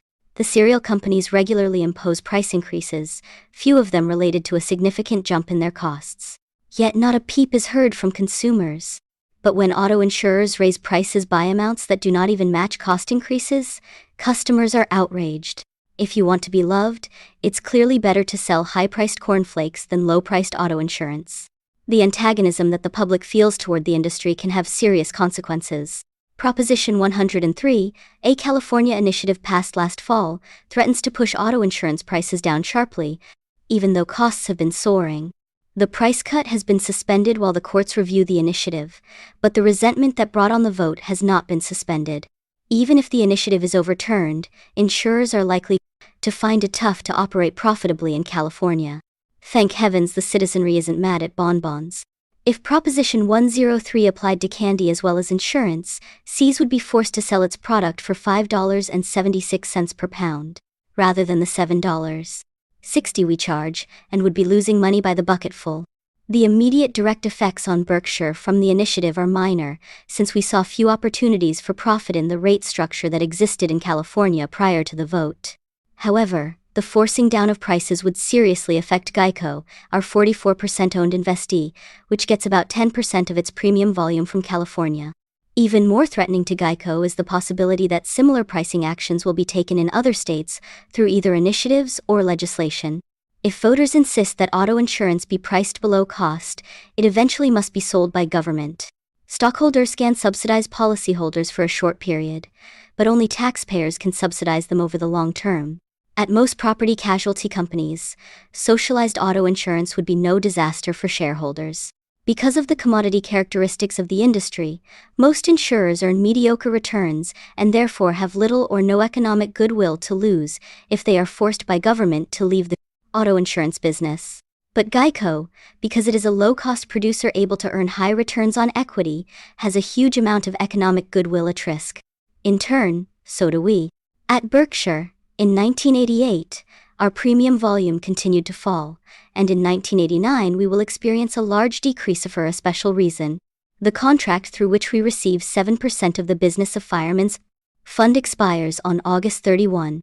At that time, we will return to Fireman's Fund the unearned premiums we hold that relate to the contract. This transfer of funds will show up in our premiums written account as a negative $85 million or so and will make our third quarter figures look rather peculiar. However, the termination of this contract will not have a significant effect on profits. Berkshire's underwriting results continued to be excellent in 1988. Our combined ratio, on a statutory basis and excluding structured settlements and financial reinsurance, was 104. Reserve development was favorable for the second year in a row, after a string of years in which it was very unsatisfactory. Details on both underwriting and reserve development appear on pages 36 to 38. Our insurance volume over the next few years is likely to run very low, since business with a reasonable potential for profit will almost certainly be scarce. So be it. At Berkshire, we simply will not write policies at rates that carry the expectation of economic loss. We encounter enough troubles when we expect a gain. Despite, or perhaps because of low volume, our profit picture during the next few years is apt to be considerably brighter than the industry's. We are sure to have an exceptional amount of float compared to premium volume, and that augurs well for profits. In 1989 and 1990, we expect our float premiums ratio to be at least 3 times that of the typical property casualty company. Mike Goldberg, with special help from Ajit Jain, Dino Ciordanu, and the National Indemnity managerial team, has positioned us well in that respect. At some point, we don't know when we will be deluged with insurance business. The cause will probably be some major physical or financial catastrophe. But we could also experience an explosion in business, as we did in 1985, because large and increasing underwriting losses at other companies coincide with their recognition that they are far under-reserved. In the meantime, we will retain our talented professionals, protect our capital, and try not to make major mistakes. Marketable securities. In selecting marketable securities for our insurance companies, we can choose among 5 major categories. 1. Long-term common stock investments. 2. Medium-term fixed income securities. 3. Long-term fixed income securities. 4. Short-term cash equivalents. And 5. Short-term arbitrage commitments. We have no particular bias when it comes to choosing from these categories. We just continuously search among them for the highest after-tax returns as measured by mathematical expectation, limiting ourselves always to investment alternatives we think we understand. Our criteria have nothing to do with maximizing immediately reportable earnings. Our goal, rather, is to maximize eventual net worth. Below we list our common stock holdings having a value over $100 million, not including arbitrage commitments, which will be discussed later. A small portion of these investments belongs to subsidiaries of which Berkshire owns less than 100%. Asterisk. Although nominally a preferred stock, this security is financially equivalent to a common stock. Our permanent holdings Capital Cities, ABC, Incorporated, Geico Corporation, and the Washington Post Company remain unchanged. Also unchanged is our unqualified admiration of their managements. Tom Murphy and Dan Burke at Cap Cities, Bill Snyder and Lou Simpson at Geico, and Kay Graham and Dick Simmons at The Washington Post. Charlie and I appreciate enormously the talent and integrity these managers bring to their businesses. Their performance, which we have observed at close range, contrasts vividly with that of many CEOs, which we have fortunately observed from a safe distance. Sometimes these CEOs clearly do not belong in their jobs. Their positions, nevertheless, are usually secure. The supreme irony of business management is that it is far easier for an inadequate CEO to keep his job than it is for an inadequate subordinate. If a secretary, say, is hired for a job that requires typing ability of at least 80 words a minute and turns out to be capable of only 50 words a minute, she will lose her job in no time. There is a logical standard for this job. Performance is easily measured, and if you can't make the grade, you're out. Similarly, if new salespeople fail to generate sufficient business quickly enough, they will be let go. Excuses will not be accepted as a substitute for orders. However, a CEO who doesn't perform is frequently carried indefinitely. One reason is that performance standards for his job seldom exist. When they do, they are often fuzzy, or they may be waived or explained away, even when the performance shortfalls are major and repeated. At too many companies, the boss shoots the arrow of managerial performance and then hastily paints the bullseye around the spot where it lands. Another important, but seldom recognized, distinction between the boss and the foot soldier is that the CEO has no immediate superior whose performance is itself getting measured. The sales manager who retains a bunch of Flemons in his sales force will soon be in hot water himself. It is in his immediate self-interest to promptly weed out his hiring mistakes. Otherwise, he himself may be weeded out. An office manager who has hired inept secretaries faces the same imperative. But the CEO's boss is a board of directors that seldom measures itself and is infrequently held to account for substandard corporate performance. If the board makes a mistake in hiring and perpetuates that mistake, so what? Even if the company is taken over because of the mistake, the deal will probably bestow substantial benefits on the outgoing board members. The bigger they are, the softer they fall. Finally, relations between the board and the CEO are expected to be congenial. At board meetings, criticism of the CEO's performance is often viewed as the social equivalent of belching. No such inhibitions restrain the office manager from critically evaluating the substandard typist. These points should not be interpreted as a blanket condemnation of CEOs or boards of directors. Most are able and hard-working, and a number are truly outstanding. But the management failings that Charlie and I have seen make us thankful that we are linked with the managers of our 3 permanent holdings. They love their businesses, they think like owners, and they exude integrity and ability.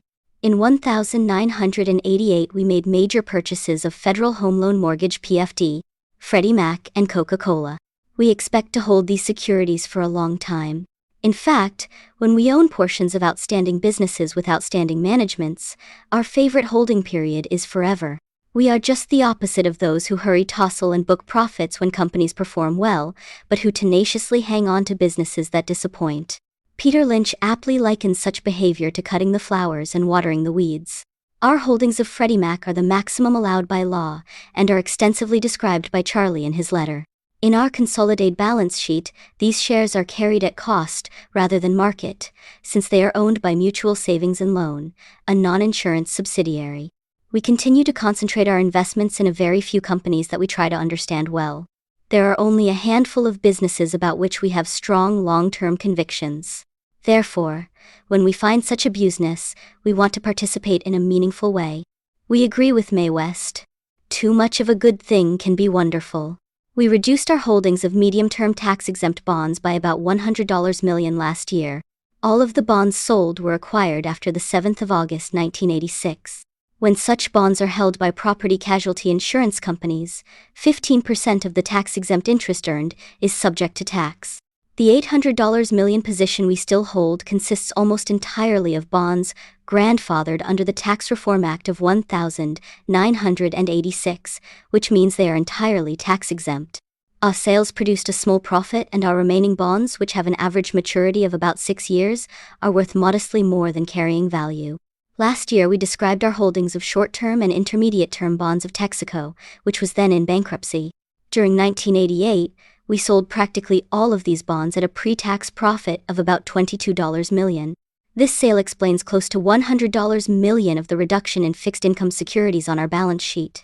We also told you last year about our holdings of another security whose predominant characteristics are those of FAN intermediate fixed income issue. Our $700 million position in Salomon Inc. 9%. Convertible preferred. This preferred has a sinking fund that will retire it in equal annual installments from $1,995 to $1,999. Berkshire carries this holding at cost. For reasons discussed by Charlie on page 69, the estimated market value of our holding has improved from moderately under cost at the end of last year to moderately over cost at 1988 year-end. The close association we have had with John Gutfreund, CEO of Salomon, during the past year has reinforced our admiration for him. But we continue to have no great insights about the near, intermediate or long-term economics of the investment banking business. This is not an industry in which it is easy to forecast future levels of profitability. We continue to believe that our conversion privilege could well have important value over the life of our preferred. However, the overwhelming portion of the preferred's value resides in its fixed income characteristics, not its equity characteristics. We have not lost our aversion to long-term bonds. We will become enthused about such securities only when we become enthused about prospects for long-term stability in the purchasing power of money. And that kind of stability isn't in the cards. Both society and elected officials simply have too many higher-ranking priorities that conflict with purchasing power stability. The only long-term bonds we hold are those of Washington Public Power Supply Systems, WPPSS. A few of our WPPSS bonds have short maturities and many others, because of their high coupons, are likely to be refunded and paid off in a few years. Overall, our WPPSS holdings are carried on our balance sheet at $247 million and have a market value of about $352 million. We explained the reasons for our WPPSS purchases in the 1983 annual report and are pleased to tell you that this commitment has worked out about as expected. At the time of purchase, most of our bonds were yielding around 17% after taxes and carried no ratings, which had been suspended. Recently, the bonds were rated AA by Standard & Poor's. They now sell at levels only slightly below those enjoyed by top-grade credits. In the 1983 report, we compared the economics of our WPPSS purchase to those involved in buying a business. As it turned out, this purchase actually worked out better than did the general run of business acquisitions made in 1983, assuming both are measured on the basis of unleveraged, after-tax returns, achieved through 1988. Our WPPSS experience, though pleasant, does nothing to alter our negative opinion about long-term bonds. It only makes us hope that we run into some other large stigmatized issue, whose troubles have caused it to be significantly misappraised by the market. Arbitrage. In past reports we have told you that our insurance subsidiaries sometimes engage in arbitrage as an alternative to holding short-term cash equivalents. We prefer, of course, to make major long-term commitments, but we often have more cash than good ideas. At such times, arbitrage sometimes promises much greater returns than treasury bills, and, equally important, cools any temptation we may have to relax our standards for long-term investments. Charlie's sign-off after we've talked about an arbitrage commitment is usually, "Okay, at least it will keep you out of bars." During 1988 we made unusually large profits from arbitrage, measured both by absolute dollars and rate-of return. Our pre-tax gain was about $78 million on average invested funds of about $147 million. This level of activity makes some detailed discussion of arbitrage and our approach to it appropriate. Once, the word applied only to the simultaneous purchase and sale of securities or foreign exchange in two different markets. The goal was to exploit tiny price differentials that might exist between, say, Royal Dutch stock trading in guilders in Amsterdam, pounds in London, and dollars in New York. Some people might call this scalping. It won't surprise you that practitioners opted for the French term, arbitrage. Since World War I, the definition of arbitrage, or risk arbitrage, as it is now sometimes called, has expanded to include the pursuit of profits from an announced corporate event, such as sale of the company, merger, recapitalization, reorganization, liquidation, self-tender, etc. In most cases the arbitrager expects to profit regardless of the behavior of the stock market. The major risk he usually faces instead is that the announced event won't happen. Some offbeat opportunities occasionally arise in the arbitrage field. I participated in one of these when I was 24, and working in New York for Graham Newman Corp. Rockwood & Co., a Brooklyn-based chocolate products company of limited profitability, had adopted LIFO inventory valuation in 1941 when cocoa was selling for 5 cents per pound. In 1954, a temporary shortage of cocoa caused the price to soar to over 60 cents. Consequently, Rockwood wished to unload its valuable inventory quickly, before the price drop. But if the cocoa had simply been sold off, the company would have owed close to a 50% tax on the proceeds. The 1954 tax code came to the rescue. It contained an arcane provision that eliminated the tax otherwise due on LIFO profits if inventory was distributed to shareholders as part of a plan reducing the scope of a corporation's business. Rockwood decided to terminate one of its businesses, the sale of cocoa butter, and said 13 million pounds of its cocoa bean inventory was attributable to that activity. Accordingly, the company offered to purchase its stock in exchange for the cocoa beans it no longer needed, paying 80 pounds of beans for each share. For several weeks I busily bought shares, sold beans, and made periodic stops at Schroeder Trust to exchange stock certificates for warehouse receipts. The profits were good, and my only expense was subway tokens. The architect of Rockwood's restructuring was an unknown but brilliant Chicagoan, Jay Pritzker, then 32. If you're familiar with Jay's subsequent record, you won't be surprised to hear the action worked out rather well for Rockwood's continuing shareholders also. From shortly before the tender until shortly after it, Rockwood stock appreciated from 15 to 100, even though the company was experiencing large operating losses. Sometimes there is more to stock valuation than price-earnings ratios. In recent years, most arbitrage operations have involved takeovers, friendly and unfriendly. With acquisition fever rampant, with antitrust challenges almost non-existent, and with bids often ratcheting upward, arbitrageurs have prospered mightily. They have not needed special talents to do well. The trick, a la Peter Sellers in the movie, has simply been being there. In Wall Street, the old proverb has been reworded. Give a man a fish and you feed him for a day.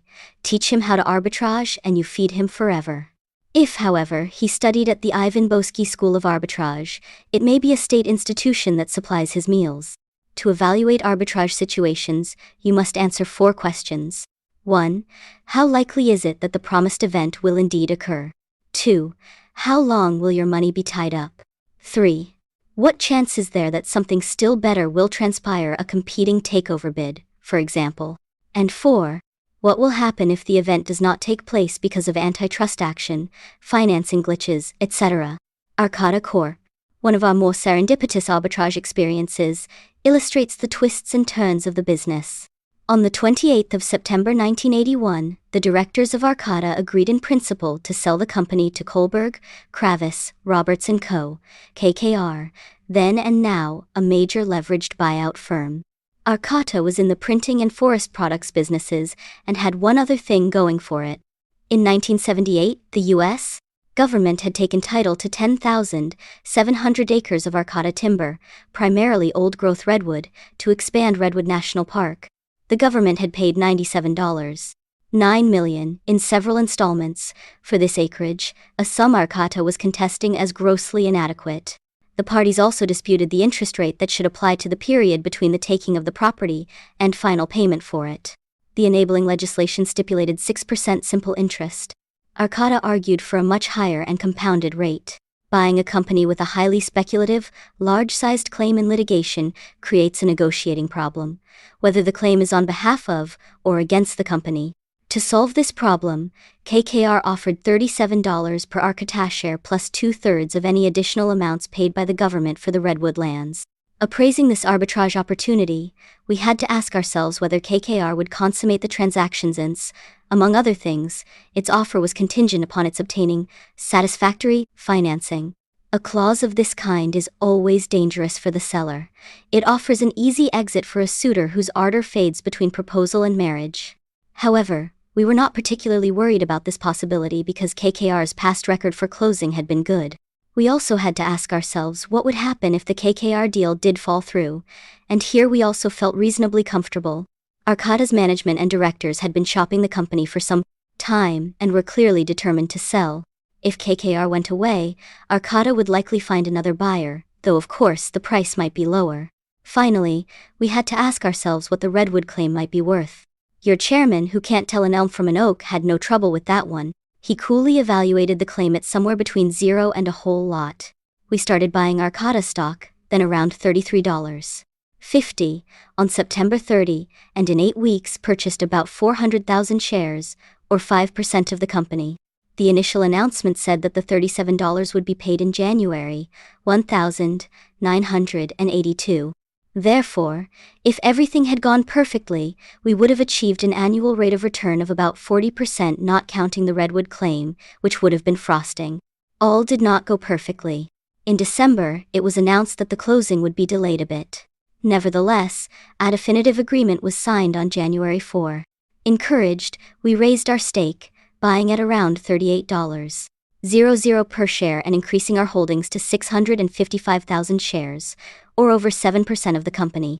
Our willingness to pay up even though the closing had been postponed reflected our leaning toward a whole lot rather than 0 for the Redwoods. Then, on February 25, the lenders said they were taking a second look at financing terms. In view of the severely depressed housing industry and its impact on Arcata's outlook, the stockholders' meeting was postponed again, to April. An Arcata spokesman said he did not think the fate of the acquisition itself was imperiled. When arbitrageurs hear such reassurances, their minds flash to the old saying, "He lied like a finance minister on the eve of devaluation." On March 12, KKR said its earlier deal wouldn't work, first cutting its offer to $33.50, then 2 days later raising it to $35. On March 15, however, the directors turned this bid down and accepted another group's offer of $37.5 plus 1/2 of any Redwood recovery. The shareholders okayed the deal, and the $37.50 was paid on June 4. We received $24.6 million versus our cost of $22.9 million. Our average holding period was close to 6 months.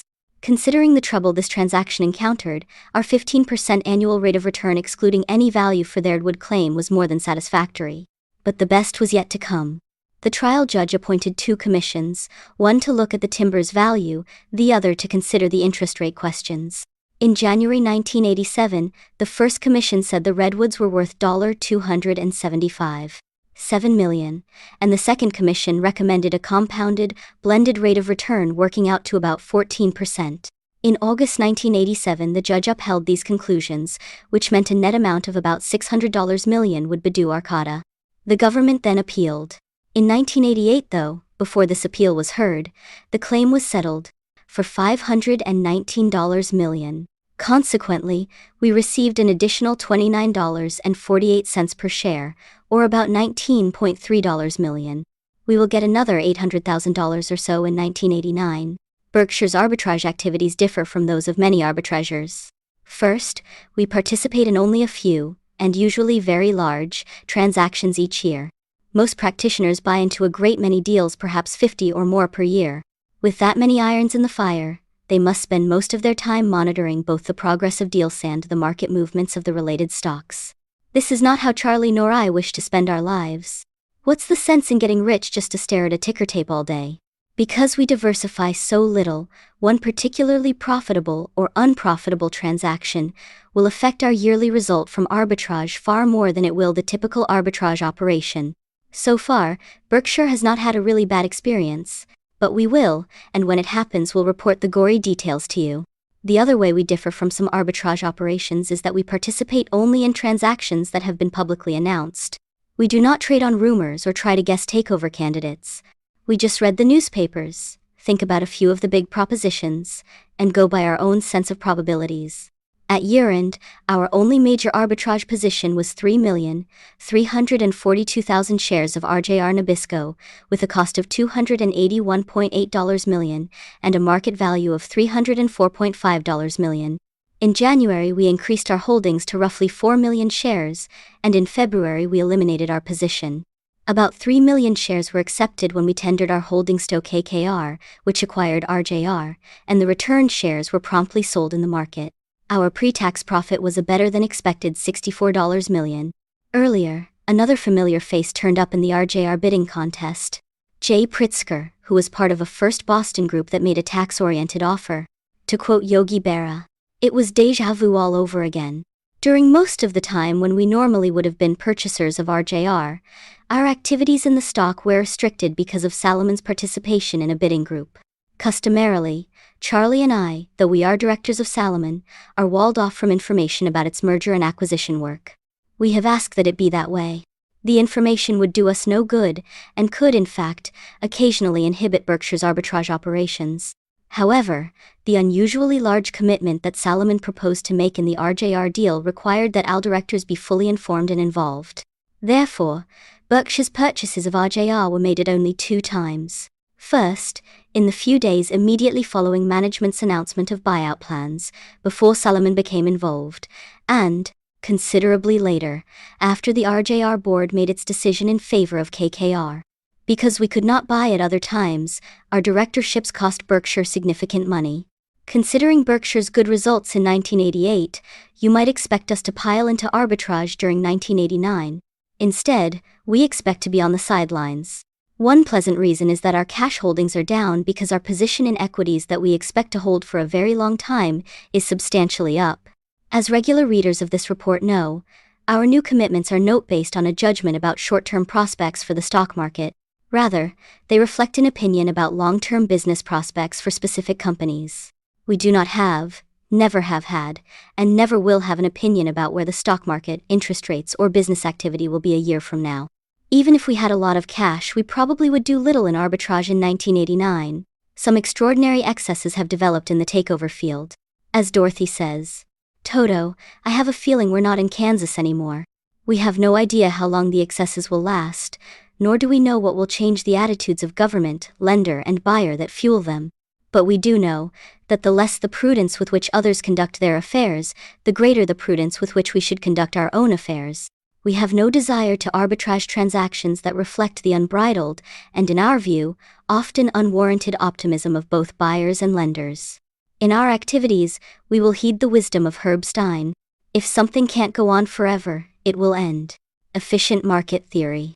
The preceding discussion about arbitrage makes a small discussion of efficient market theory, EMT, also seem relevant. This doctrine became highly fashionable indeed, almost holy scripture in academic circles during the 1970s. Essentially, it said that analyzing stocks was useless because all public information about them was appropriately reflected in their prices. In other words, the market always knew everything. As a corollary, the professors who taught EMT said that someone throwing darts at the stock tables could select a stock portfolio having prospects just as good as one selected by the brightest, most hard-working security analyst. Amazingly, EMT was embraced not only by academics, but by many investment professionals and corporate managers as well. Observing correctly that the market was frequently efficient, they went on to conclude incorrectly that it was always efficient. The difference between these propositions is night and day. In my opinion, the continuous 63-year arbitrage experience of Graham Newman Corp. Buffett Partnership and Berkshire illustrates just how foolish EMT is. There's plenty of other evidence, also. While at Graham Newman, I made a study of its earnings from arbitrage during the entire 1926 to 1956 lifespan of the company. Unleveraged returns averaged 20% per year. Starting in 1956, I applied Ben Graham's arbitrage principles, first at Buffett Partnership and then Berkshire.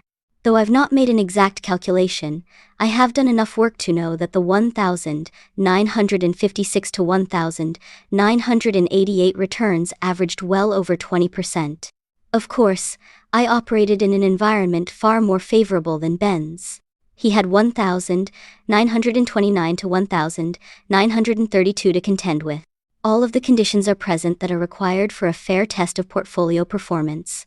1. The 3 organizations traded hundreds of different securities while building this 63-year record. 2. The results are not skewed by a few fortunate experiences. 3. We did not have to dig for obscure facts or develop keen insights about products or managements. We simply acted on highly publicized events. And 4. Our arbitrage positions were a clearly identified universe. They have not been selected by hindsight. Over the 63 years, the general market delivered just under a 10% annual return, including dividends. That means $1,000 would have grown to $405,000 if all income had been reinvested. A 20% rate of return, however, would have produced $97 million. That strikes us as a statistically significant differential that might, conceivably, arouse one's curiosity. Yet proponents of the theory have never seemed interested in discordant evidence of this type. True, they don't talk quite as much about their theory today as they used to. But no one, to my knowledge, has ever said he was wrong, no matter how many thousands of students he has sent forth misinstructed. EMT, moreover, continues to be an integral part of the investment curriculum at major business schools. Apparently, a reluctance to recant, and thereby to demystify the priesthood, is not limited to theologians. Naturally, the disservice done students and gullible investment professionals who have swallowed EMT has been an extraordinary service to us and other followers of Graham. In any sort of a contest, financial, mental, or physical, it's an enormous advantage to have opponents who have been taught that it's useless to even try. From a selfish point of view, Grahamites should probably endow chairs to ensure the perpetual teaching of EMT. All this said, a warning is appropriate. Arbitrage has looked easy recently. But this is not a form of investing that guarantees profits of 20% a year, or, for that matter, profits of any kind. As noted, the market is reasonably efficient much of the time. For every arbitrage opportunity we seized in that 63-year period, many more were foregone because they seemed properly priced. An investor cannot obtain superior profits from stocks by simply committing to a specific investment category or style. He can earn them only by carefully evaluating facts and continuously exercising discipline. Investing in arbitrage situations, per se, is no better a strategy than selecting a portfolio by throwing darts. New York Stock Exchange listing. Berkshire's shares were listed on the New York Stock Exchange on the 29th of November 1988. On pages 50 to 51 were produced the letter we sent to shareholders concerning the listing. Let me clarify one point not dealt with in the letter. Though our round lot for trading on the NYSE is 10 shares, any number of shares from 1 on up can be bought or sold. As the letter explains, our primary goal in listing was to reduce transaction costs, and we believe this goal is being achieved. Generally, the spread between the bid and asked price on the NYSE has been well below the spread that prevailed in the over-the-counter market. Henderson Brothers, Incorporated, the specialist in our shares, is the oldest continuing specialist firm on the exchange. Its progenitor, William Thomas Henderson, bought his seat for $500 on the 8th of September 1861. Recently, seats were selling for about $625,000. Among the 54 firms acting as specialists, HBI ranks second in number of stocks assigned, with 83. We were pleased when Berkshire was allocated to HBI, and have been delighted with the firm's performance. Jim McGuire, chairman of HBI, personally manages the trading in Berkshire, and we could not be in better hands. In two respects, our goals probably differ somewhat from those of most listed companies. First, we do not want to maximize the price at which Berkshire shares trade. We wish instead for them to trade in a narrow range centered at intrinsic business value, which we hope increases at a reasonable, or, better yet, unreasonable rate. Charlie and I are bothered as much by significant overvaluation as significant undervaluation. Both extremes will inevitably produce results for many shareholders that will differ sharply from Berkshire's business results. If our stock price instead consistently mirrors business value, each of our shareholders will receive an investment result that roughly parallels the business results of Berkshire during his holding period. Second, we wish for very little trading activity. If we ran a private business with a few passive partners, we would be disappointed if those partners, and their replacements, frequently wanted to leave the partnership. Running a public company, we feel the same way. Our goal is to attract long-term owners who, at the time of purchase, have no timetable or price target for sale but plan instead to stay with us indefinitely. We don't understand the CEO who wants lots of stock activity, for that can be achieved only if many of his owners are constantly exiting. At what other organization, school, club, church, etc., do leaders cheer when members leave? However, if there were a broker whose livelihood depended upon the membership turnover in such organizations, you could be sure that there would be at least one proponent of activity, as in, there hasn't been much going on in Christianity for a while. Maybe we should switch to Buddhism next week. Of course, some Berkshire owners will need or want to sell from time to time, and we wish for good replacements who will pay them a fair price. Therefore we try, through our policies, performance and communications, to attract new shareholders who understand our operations, share our time horizons, and measure us as we measure ourselves. If we can continue to attract this sort of shareholder, and, just as important, can continue to be uninteresting to those with short-term or unrealistic expectations, Berkshire shares should consistently sell at prices reasonably related to business value. David L. Dodd. Dave Dodd, my friend and teacher for 38 years, died last year at age 93. Most of you don't know of him. Yet any long-time shareholder of Berkshire is appreciably wealthier because of the indirect influence he had upon our company. Dave spent a lifetime teaching at Columbia University, and he co-authored Security Analysis with Ben Graham. From the moment I arrived at Columbia, Dave personally encouraged and educated me. One influence was as important as the other. Everything he taught me, directly or through his book, made sense. Later, through dozens of letters, he continued my education right up until his death. I have known many professors of finance and investments, but I have never seen any, except for Ben Graham, who was the match of Dave. The proof of his talent is the record of his students. No other teacher of investment has sent forth so many who have achieved unusual success. When students left Dave's classroom, they were equipped to invest intelligently for a lifetime, because the principles he taught were simple, sound, useful, and enduring. Though these may appear to be unremarkable virtues, the teaching of principles embodying them has been rare. It's particularly impressive that Dave could practice as well as preach. Just as Keynes became wealthy by applying his academic ideas to a very small purse, so too did Dave. Indeed, his financial performance far outshone that of Keynes, who began as a market timer, leaning on business and credit cycle theory, and converted, after much thought, to value investing. Dave was right from the start. In Berkshire's investments, Charlie and I have employed the principles taught by Dave and Ben Graham. Our prosperity is the fruit of their intellectual tree. Miscellaneous, we hope to buy more businesses that are similar to the ones we have, and we can use some help. If you have a business that fits the following criteria, call me, or, preferably, write. Here's what we're looking for. 1. Large purchases, at least $10 million of after-tax earnings. 2. Demonstrated consistent earning power. Future projections are of little interest to us, nor are turnaround situations. 3.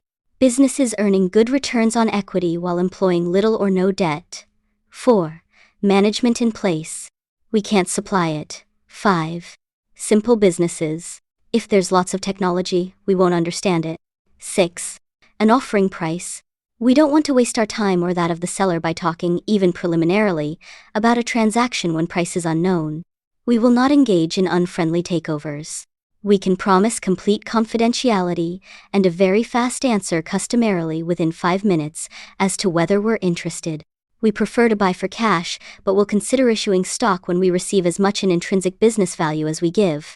Our favorite form of purchase is one fitting the Blumkin-Friedman-Heldman mold. In cases like these, the company's owner-managers wish to generate significant amounts of cash, sometimes for themselves, but often for their families or inactive shareholders.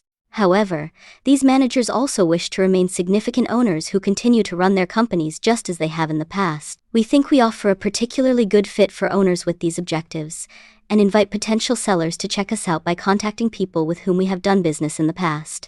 Charlie and I frequently get approached about acquisitions that don't come close to meeting our tests. We've found that if you advertise an interest in buying collies, a lot of people will call, hoping to sell you their Cocker Spaniels. Our interest in new ventures, turnarounds, or auction-like sales can best be expressed by another Goldwinism. Please include me out. Besides being interested in the purchase of businesses as described above, we are also interested in the negotiated purchase of large, but not controlling, blocks of stock comparable to those we hold in Cap Cities and Salomon. We have a special interest in purchasing convertible preferreds as a long-term investment, as we did at Salomon. We received some good news a few weeks ago. Standard & Poor's raised our credit rating to AAA, which is the highest rating it bestows. Only 15 other U.S. industrial or property casualty companies are rated AAA, down from 28 inches 1,980. Corporate bondholders have taken their lumps in the past few years from event risk. This term refers to the overnight degradation of credit that accompanies a heavily leveraged purchase or recapitalization of a business, whose financial policies, up to then, had been conservative. In a world of takeovers inhabited by few owner-managers, most corporations present such a risk. Berkshire does not. Charlie and I promise bondholders the same respect we afford shareholders. About 97.4% of all eligible shares participated in Berkshire's 1988 Shareholder Designated Contributions Program. Contributions made through the program were $5 million, and 2,319 charities were recipients. If we achieve reasonable business results, we plan to increase the per-share contributions in 1989.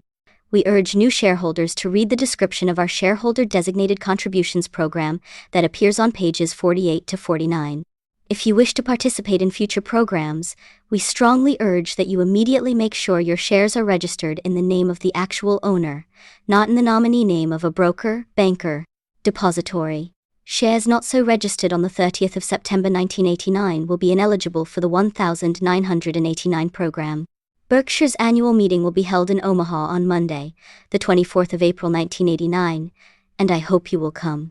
The meeting provides the forum for you to ask any owner-related questions you may have, and we will keep answering until all, except those dealing with portfolio activities or other proprietary information, have been dealt with.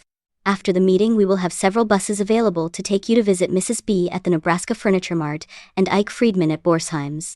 Be prepared for bargains.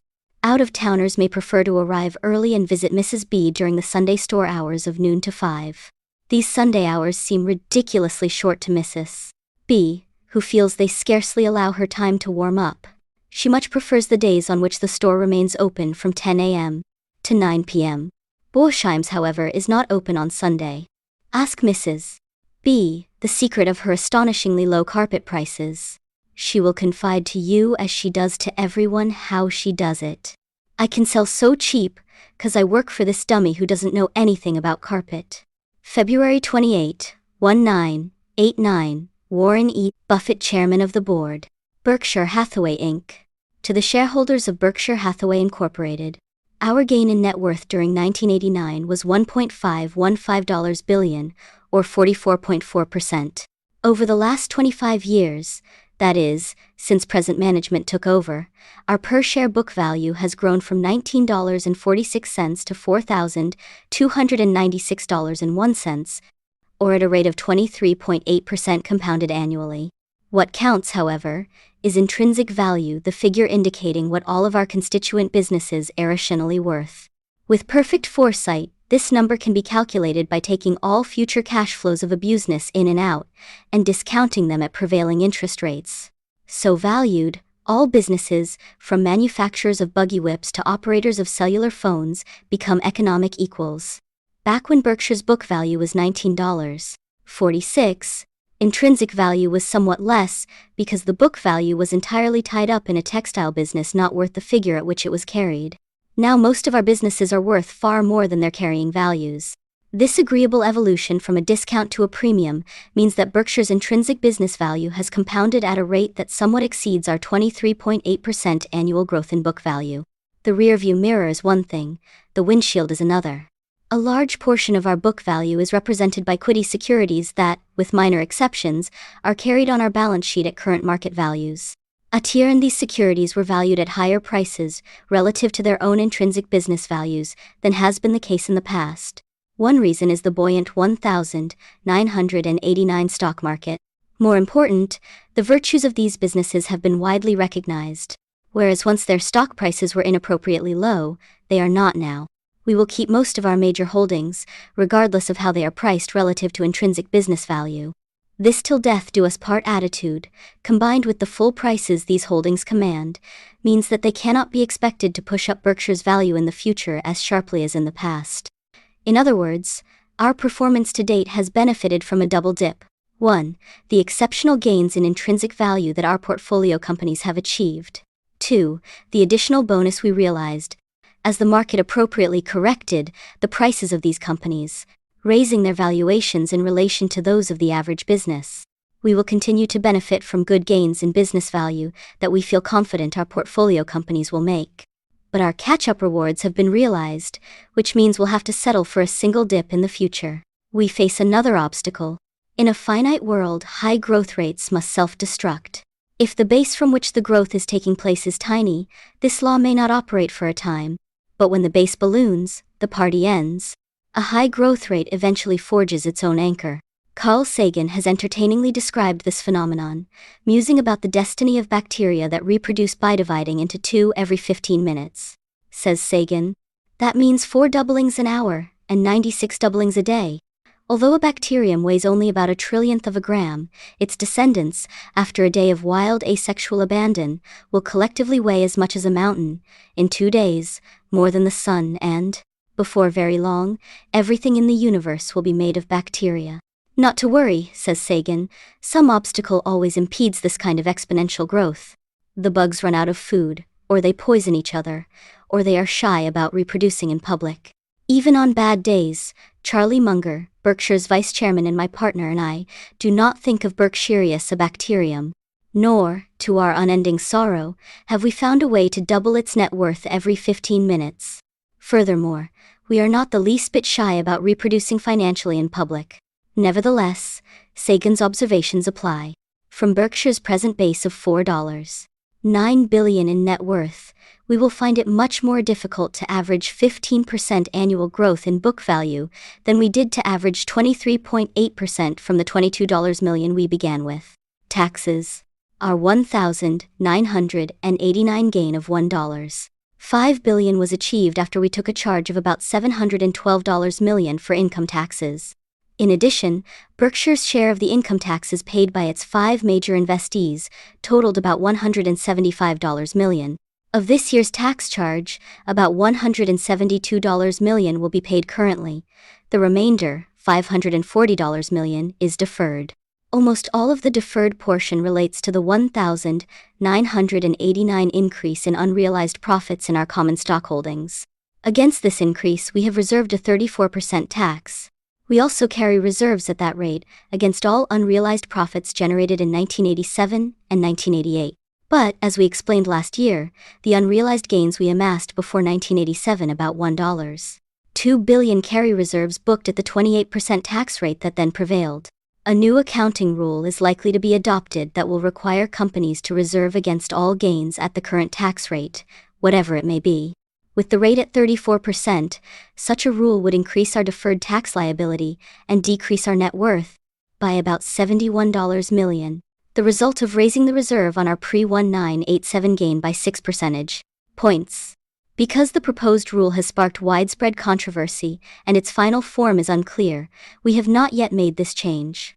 As you can see from our balance sheet on page 27, we would owe taxes of more than $1.1 billion were we to sell all of our securities at year-end market values. Is this $1 billion liability equal, or even similar, to a $1.1 billion liability payable to a trade creditor 15 days after the end of the year? Obviously not, despite the fact that both items have exactly the same effect on audited net worth, reducing it by $1.1 billion. On the other hand, is this liability for deferred taxes a meaningless accounting fiction because its payment can be triggered only by the sale of stocks that, in very large part, we have no intention of selling? Again, the answer is no. In economic terms, the liability resembles an interest-free loan from the U.S. Treasury that comes due only at our election, unless of course Congress moves to tax gains before they are realized. This loan is peculiar in other respects as well. It can be used only to finance the ownership of the particular appreciated stocks, and it fluctuates in size daily as market prices change and, periodically, if tax rates change. In effect, this deferred tax liability is equivalent to a very large transfer tax that is payable only if we elect to move from one asset to another. Indeed, we sold some relatively small holdings in 1989, incurring about $76 million of transfer tax on $224 million of gains.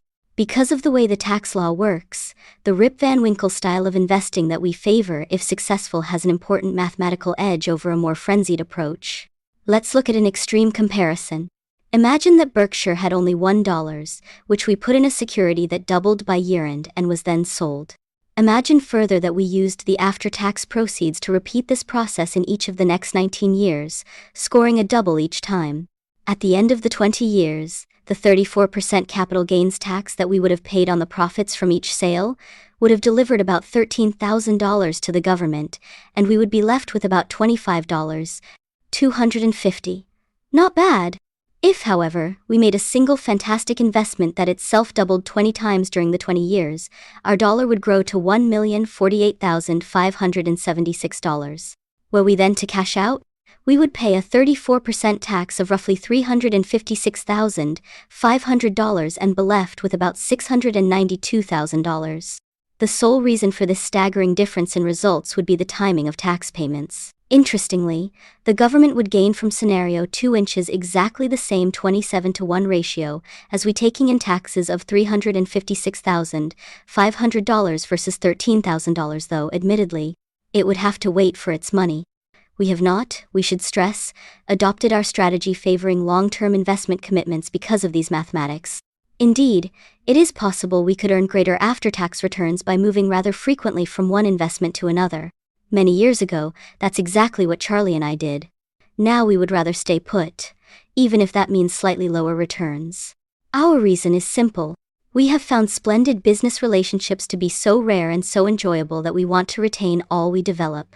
This decision is particularly easy for us because we feel that these relationships will produce good, though perhaps not optimal financial results. Considering that, we think it makes little sense for us to give up time with people we know to be interesting and admirable for time with others we do not know, and who are likely to have human qualities far closer to average. That would be akin to marrying for money, a mistake under most circumstances, insanity if one is already rich. Sources of reported earnings. The table below shows the major sources of Berkshire's reported earnings. In this presentation, amortization of goodwill and other major purchase price accounting adjustments are not charged against the specific business to which they apply, but are instead aggregated and shown separately. This procedure lets you view the earnings of our businesses as they would have been reported had we not purchased them. I've explained in past reports why this form of presentation seems to us to be more useful to investors and managers than one utilizing generally accepted accounting principles, GAAP, which require purchase price adjustments to be made on a business-by-business basis.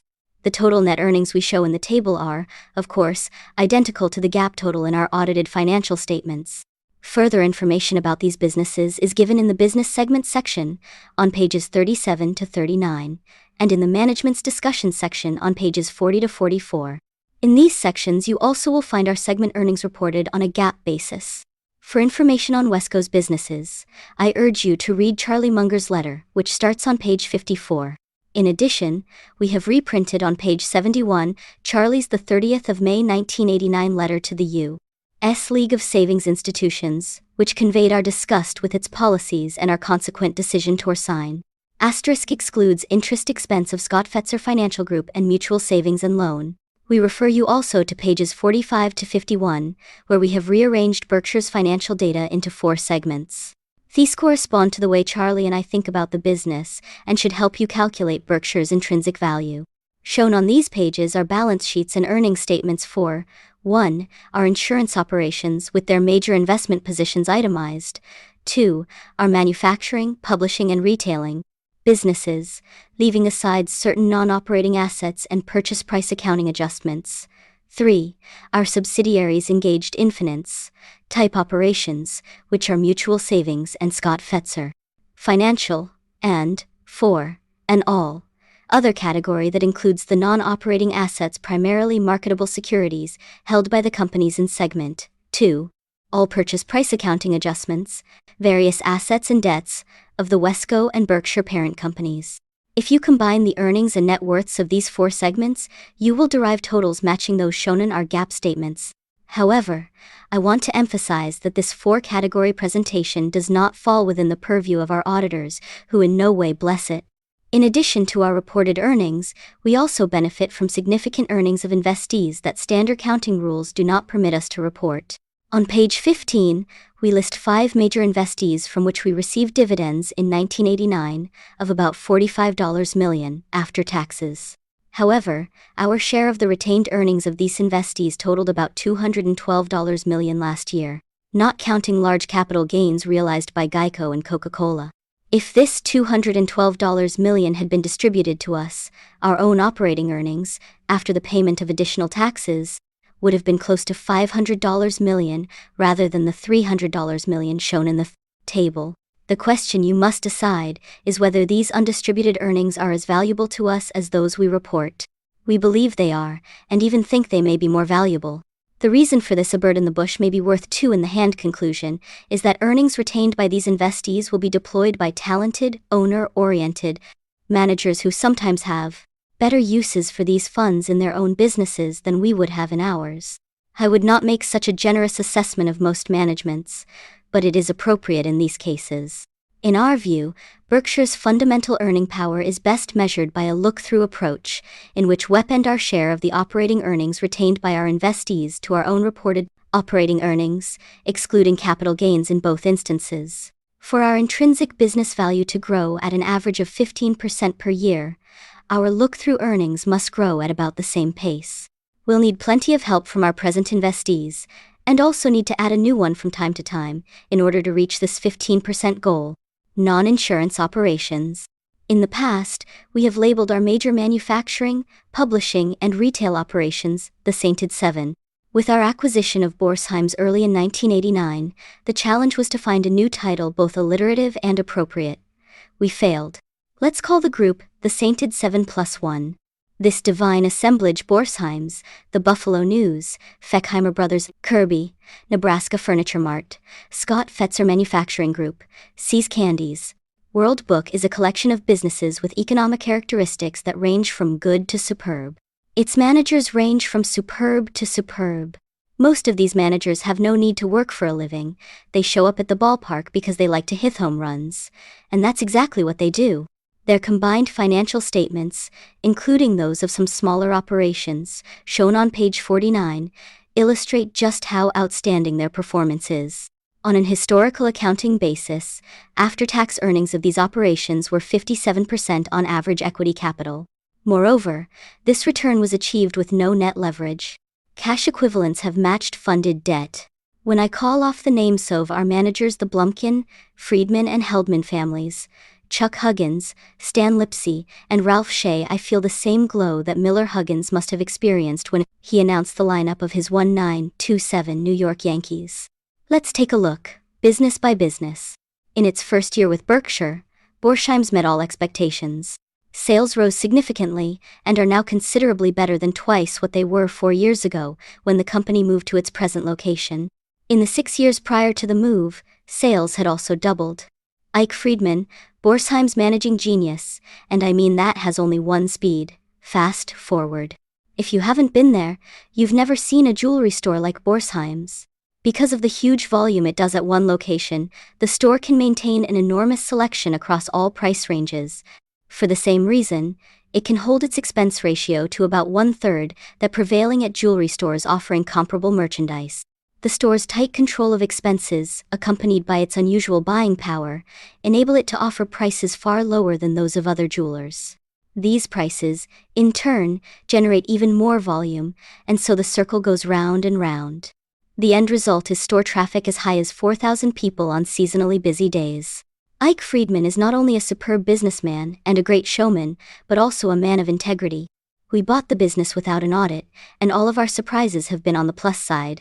If you don't know jewelry, know your jeweler. Makes sense whether you are buying the whole business or a tiny diamond. A story will illustrate why I enjoy Ike so much. Every 2 years I'm part of an informal group that gathers to have fun and explore a few subjects. Last September, meeting at Bishop's Lodge in Santa Fe, we asked Ike, his wife Roz, and his son Alan to come by and educate us on jewels and the jewelry business.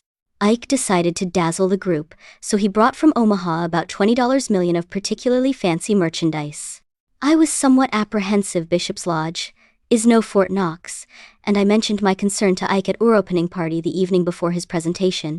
Ike took me aside. "See that safe?" he said. "This afternoon we changed the combination, and now even the hotel management doesn't know what it is." I breathed easier. Ike went on. "See those 2 big fellows with guns on their hips? They'll be guarding the safe all night." I now was ready to rejoin the party, but Ike leaned closer. "And besides, Warren," he confided, "the jewels aren't in the safe.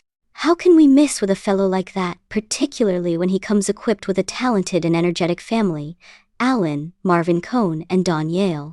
At See's Candies we had an 8% increase in pounds sold. even though 1,988 was itself a record year. Included in the 1989 performance were excellent same-store poundage gains, our first in many years. Advertising played an important role in this outstanding performance. We increased total advertising expenditures from $4 million to $5 million, and also got copy from our agency, Hal Riney and Partners, Incorporated. That was 100% on the money in conveying the qualities that make See's special. In our media businesses, such as the Buffalo News, we sell advertising. In other businesses, such as See's, we are buyers. When we buy, we practice exactly what we preach when we sell. At See's, we more than tripled our expenditures on newspaper advertising last year, to the highest percentage of sales that I can remember. The payoff was terrific, and we thank both Hal Riney and the power of well-directed newspaper advertising for this result. See's splendid performances have become routine. But there is nothing routine about the management of Chuck Huggins. His daily involvement with all aspects of production and sales imparts a quality and service message to the thousands of employees we need to produce and distribute over 27 million pounds of candy annually. In a company with 225 shops and a massive mail order and phone business, it is no small trick to run things so that virtually every customer leaves happy. Chuck makes it look easy. The Nebraska Furniture Mart had record sales and excellent earnings in 1989, but there was one sad note. Mrs. B. Rose Blumkin, who started the company 52 years ago with $500 quit in May, after disagreeing with other members of the Blumkin family, management about the remodeling and operation of the carpet department. Mrs. B. probably has made more smart business decisions than any living American, but in this particular case, I believe the other members of the family were entirely correct. Over the past 3 years, while the store's other departments increased sales by 24%, carpet sales declined by 17%, but not because of any lack of sales ability by Mrs. B., who has always personally sold far more merchandise than any other salesperson in the store. You will be pleased to know that Mrs. B. continues to make Horatio Alger's heroes look like victims of tired blood. At age 96 she has started a new business selling what else? Carpet and furniture. And as always, she works 7 days a week. At the Mart, Louis, Ron and Irv Blumkin continue to propel what is by far the largest and most successful home furnishing store in the country. They are outstanding merchants, outstanding managers, and a joy to be associated with. One reading on their acumen. In the fourth quarter of 1989, the carpet department registered a 75.3% consumer share in the Omaha market, up from 67.7% a year earlier, and over 6 times that of its nearest competitor. NFM and Borsheim's follow precisely the same formula for success. 1. Unparalleled depth and breadth of merchandise at one location. 2. The lowest operating costs in the business. 3. The shrewdest of buying, made possible in part by the huge volumes purchased. 4. Gross margins, and therefore prices, far below competitors. And 5. Friendly personalized service with family members on hand at all times. Another plug for newspapers. NFM increased its lineage in the local paper by over 20% in 1989, off a record 1988, and remains the paper's largest ROP advertiser by far. ROP advertising is the kind printed in the paper, as opposed to that in pre-printed inserts. To my knowledge, Omaha is the only city in which a home furnishing store is the advertising leader. Many retailers cut space purchases in 1989. Our experience at See's and NFM would indicate they made a major mistake. The Buffalo News continued to star in 1989 inches 3 important ways. First, among major metropolitan papers, both daily and Sunday, the News is number 1 in household penetration, the percentage of local households that purchase it each day. Second, in Newshole, the portion of the paper devoted to news, the paper stood at 50.1% in 1989 versus 49.5% in 1988, a level again making it more news-rich than any comparable American paper. Third, in a year that saw profits slip at many major papers, the News set its 7th consecutive profit record. To some extent, these 3 factors are related, though obviously a high percentage Newshole by itself reduces profits significantly. A large and intelligently utilized Newshole, however, attracts a wide spectrum of reader sand, thereby boosts penetration. High penetration, in turn, makes a newspaper particularly valuable to retailers since it allows them to talk to the entire community through a single megaphone. A low-penetration paper is a far less compelling purchase for many advertisers and will eventually suffer in both ad rates and profits. It should be emphasized that our excellent penetration is neither an accident nor automatic.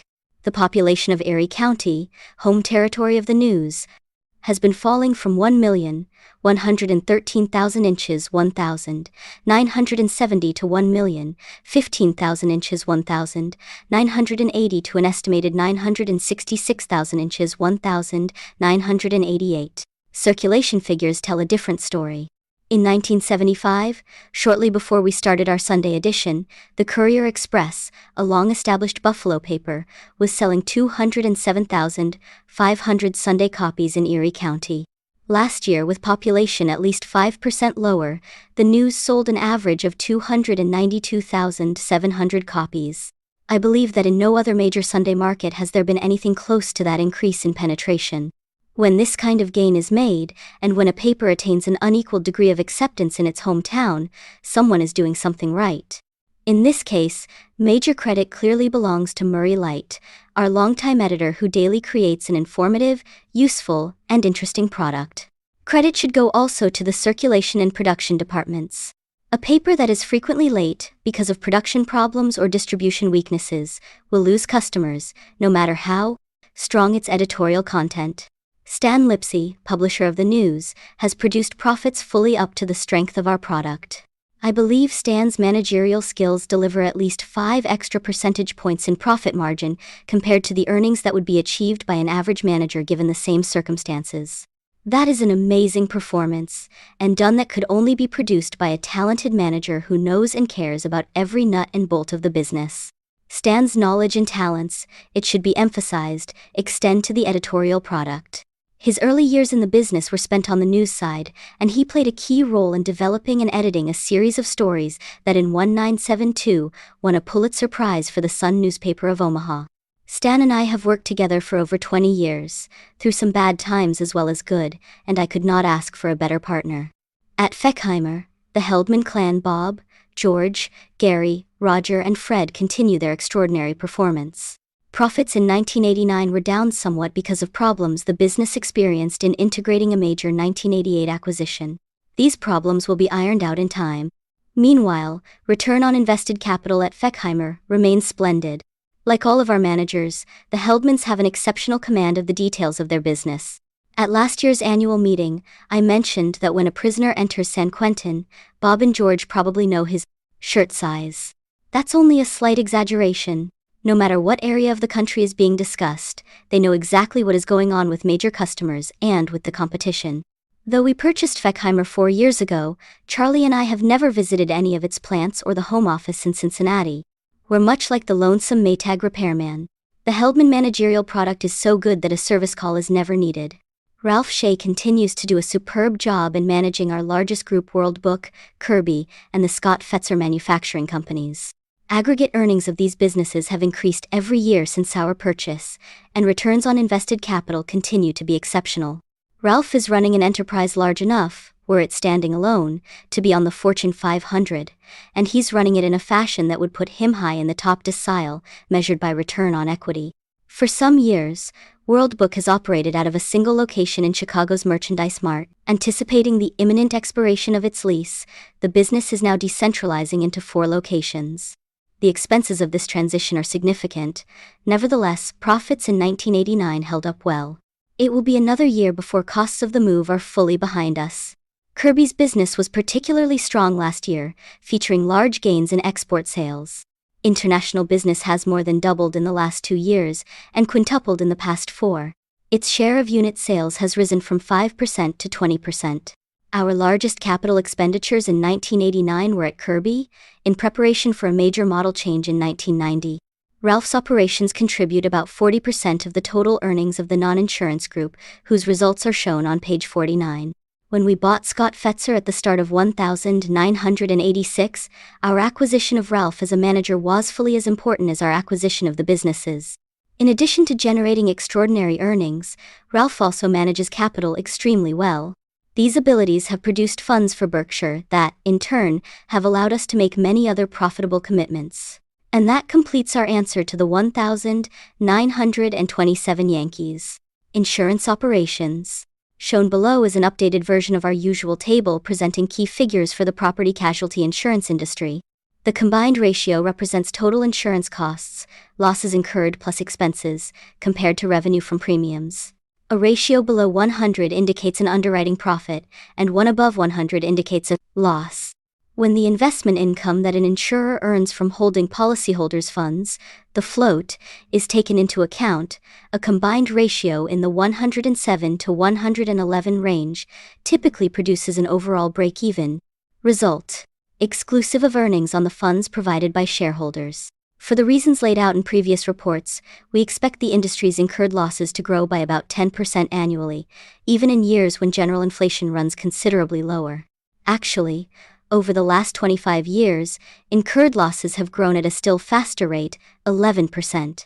If premium growth meanwhile materially lags that 10% rate, underwriting losses will mount, though the industry's tendency to under-reserve when business turns bad may obscure their size for a time. Last year we said the climb in the combined ratio was almost certain to continue, and probably will accelerate for at least 2 more years. This year we will not predict acceleration, but otherwise must repeat last year's forecast. Premium growth is running far below the 10% required annually. Remember also that a 10% rate would only stabilize the combined ratio, not bring it down. The increase in the combined ratio in 1989 was a little more than we had expected because catastrophes, led by Hurricane Hugo, were unusually severe. These abnormalities probably accounted for about 2 points of the increase. If 1,990 is more of a normal year, the combined ratio should rise only minimally from the catastrophe, swollen base of 1,989. In 1991, though, the ratio is apt to climb by a greater degree. Commentators frequently discuss the underwriting cycle and speculate about its next turn. If that term is used to connote rhythmic qualities, it is in our view a misnomer that leads to faulty thinking about the industry's fundamental economics. The term was appropriate some decades ago, when the industry and regulators cooperated to conduct the business in cartel fashion.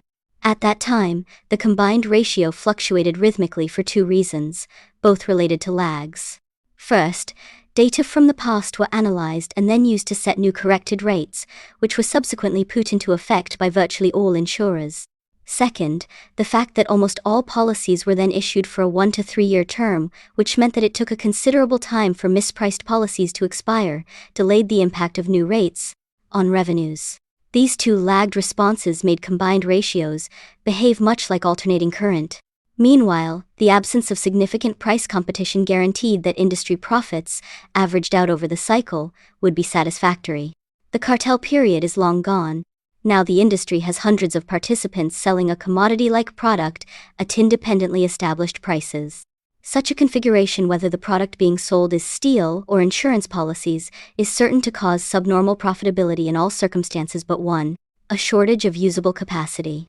Just how often these periods occur, and how long they last, determines the average profitability of the industry in question. In most industries, capacity is described in physical terms. In the insurance world, however, capacity is customarily described in financial terms. That is, it's considered appropriate for a company to write no more than X dollars of business if it has Y dollars of net worth. In practice, however, constraints of this sort have proven ineffective. Regulators, insurance brokers, and customers are all slow to discipline companies that strain their resources. They also acquiesce when companies grossly overstate their true capital. Hence, a company can write a great deal of business with very little capital if it is so inclined. At bottom, therefore, the amount of industry capacity at any particular moment primarily depends on the mental state of insurance managers. All this understood, it is not very difficult to prognosticate the industry's profits. Good profits will be realized only when there is a shortage of capacity. Shortages will occur only when insurers are frightened. That happens rarely and most assuredly is not happening now. Some analysts have argued that the more onerous taxes recently imposed on the insurance industry, and 1,989's catastrophes, Hurricane Hugo and the California earthquake, will cause prices to strengthen significantly. We disagree. These adversities have not destroyed the eagerness of insurers to write business at present prices. Therefore, premium volume won't grow by 10% in 1990, which means the negative underwriting trend will no traverse. The industry will meantime say it needs higher prices to achieve profitability matching that of the Afro-American business. Of course it does. So does the steel business. But needs and desires have nothing to do with the long-term profitability of industries. Instead, economic fundamentals determine the outcome. Insurance profitability will improve only when virtually all insurers are turning away business despite higher prices. And we're a long way from that point. Berkshire's premium volume may drop to $150 million or so in 1990 from a high of $1 billion in 1986, partly because our traditional business continues to shrink, and partly because the contract under which we received 7% of the business of Fireman's Fund expired last August. Whatever the size of the drop, it will not disturb us. We have no interest in writing insurance that carries a mathematical expectation of loss. We experience enough disappointments doing transactions we believe to carry an expectation of profit. However, our appetite for appropriately priced business is ample, as one tale from 1989 will tell. It concerns cat covers, which are reinsurance contracts that primary insurance companies, and also reinsurers themselves, buy to protect themselves against a single catastrophe, such as a tornado or hurricane, that produces losses from a large number of policies. In these contracts, the primary insurer might retain the loss from a single event up to a maximum of, say, $10 million, buying various layers of reinsurance above that level. When losses exceed the retained amount, the reinsurer typically pays 95% of the excess up to its contractual limit, with the primary insurer paying the remainder. By requiring the primary insurer to keep 5% of each layer, the reinsurer leaves him with a financial stake in each loss settlement and guards against his throwing away the reinsurer's money. Cat covers are usually one-year policies that also provide for one automatic reinstatement, which requires a primary insurer whose coverage has been exhausted by a catastrophe to buy a second cover for the balance of the year in question by paying another premium. This provision protects the primary company from being bare for even a brief period after a first catastrophic event. The duration of an event is usually limited by contract to any span of 72 hours designated by the primary company. Under this definition, a widespread storm causing damage for 3 days will be classified as a single event if it arises from a single climatic cause. If the storm lasts 4 days, however, the primary company will file a claim carving out the 72 consecutive hours during which it suffered the greatest damage. Losses that occurred outside that period will be treated as arising from a separate event. In 1989, two unusual things happened. First, Hurricane Hugo generated $4 billion or more of insured loss, at a pace, however, that caused the vast damage in the Carolinas to occur slightly more than 72 hours after the equally severe damage in the Caribbean. Second, the California earthquake hit within weeks, causing insured damage that was difficult to estimate even well after the event. Slammed by these two, or possibly three major catastrophes, some primary insurers, and also many reinsurers that had themselves bought cat protection, either used up their automatic second cover, or became uncertain as to whether they had done so. At that point, sellers of cat policies had lost a huge amount of money, perhaps twice, because of their instatements, and not taken in much in premiums. Depending upon many variables, a cat premium might generally have run 3% to 15% of the amount of protection purchased. For some years we've thought premiums soft that kind inadequate and have stayed away from the business. But because the 1989 disasters left many insurers either actually or possibly bare, and also left most cat writers licking their wounds, there was an immediate shortage after the earthquake of much-needed catastrophe coverage. Prices instantly became attractive, particularly for the reinsurance that cat writers themselves buy. Just as instantly, Berkshire Hathaway offered to write up to $250 million of catastrophe coverage, advertising that proposition in trade publications. Though we did not write all the business we sought, we did in a busy 10 days book a substantial amount. Our willingness to put such a huge sum on the line for a loss that could occur tomorrow sets us apart from any reinsurer in the world. There are, of course, companies that sometimes write $250 million, or even far more off catastrophe coverage. But they do so only when they can, in turn, reinsure a large percentage of the business with other companies. When they can't lay off in size, they disappear from the market. Berkshire's policy, conversely, is to retain the business we write, rather than lay it off. When rates carry an expectation of profit, we want to assume as much risk as is prudent, and in our case that's a lot. We will accept more reinsurance risk for our own account than any other company because of two factors. 1. By the standards of regulatory accounting, we have a net worth in our insurance companies of about $6 billion, the second highest amount in the United States. And 2. We simply don't care what earnings we report quarterly, or even annually, just as long as the decisions leading to those earnings, or losses, were reached intelligently. Obviously, if we write $250 million of catastrophe coverage and retain it all ourselves, there is some probability that we will lose the full $250 million in a single quarter. That probability is low, but it is not zero. If we had a loss of that magnitude, our after-tax cost would be about $165 million. Though that is far more than Berkshire normally earns in a quarter, the damage would be a blow only to our pride, not to our well-being. This posture is one few insurance managements will assume. Typically, they are willing to write scads of business on terms that almost guarantee them mediocre returns on equity. But they do not want to expose themselves to an embarrassing single-quarter loss, even if the managerial strategy that causes the loss promises, over time, to produce superior results. I can understand their thinking. What is best for their owners is not necessarily best for the managers. Fortunately, Charlie and I have both total job security and financial interests that are identical with those of our shareholders. We are willing to look foolish as long as we don't feel we have acted foolishly. Our method of operation, incidentally, makes us a stabilizing force in the industry. We add huge capacity when capacity is short, and we become less competitive only when capacity is abundant. Of course, we don't follow this policy in the interest of stabilization. We follow it because we believe it to be the most sensible and profitable course of action. Nevertheless, our behavior steadies the market. In this case, Adam Smith's invisible hand works as advertised. Currently, we hold an exceptional amount of float compared to premium volume. This circumstance should produce quite favorable insurance results for us during the next few years, as it did in 1989. Our underwriting losses should be tolerable, and our investment income from policyholder funds large. This pleasant situation, however, will gradually deteriorate as our float runs off. At some point, however, there will be an opportunity for us to write large amounts of profitable business.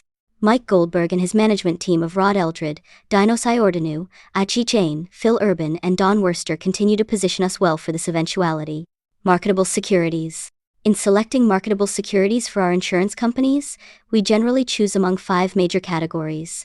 1. Long-term common stock investments. 2. Medium-term fixed income securities. 3. Long-term fixed income securities. 4. Short-term cash equivalents. And 5. Short-term arbitrage commitments. We have no particular bias when it comes to choosing from these categories. We just continuously search among them for the highest after-tax returns as measured by mathematical expectation, limiting ourselves always to investment alternatives we think we understand. Our criteria have nothing to do with maximizing immediately reportable earnings.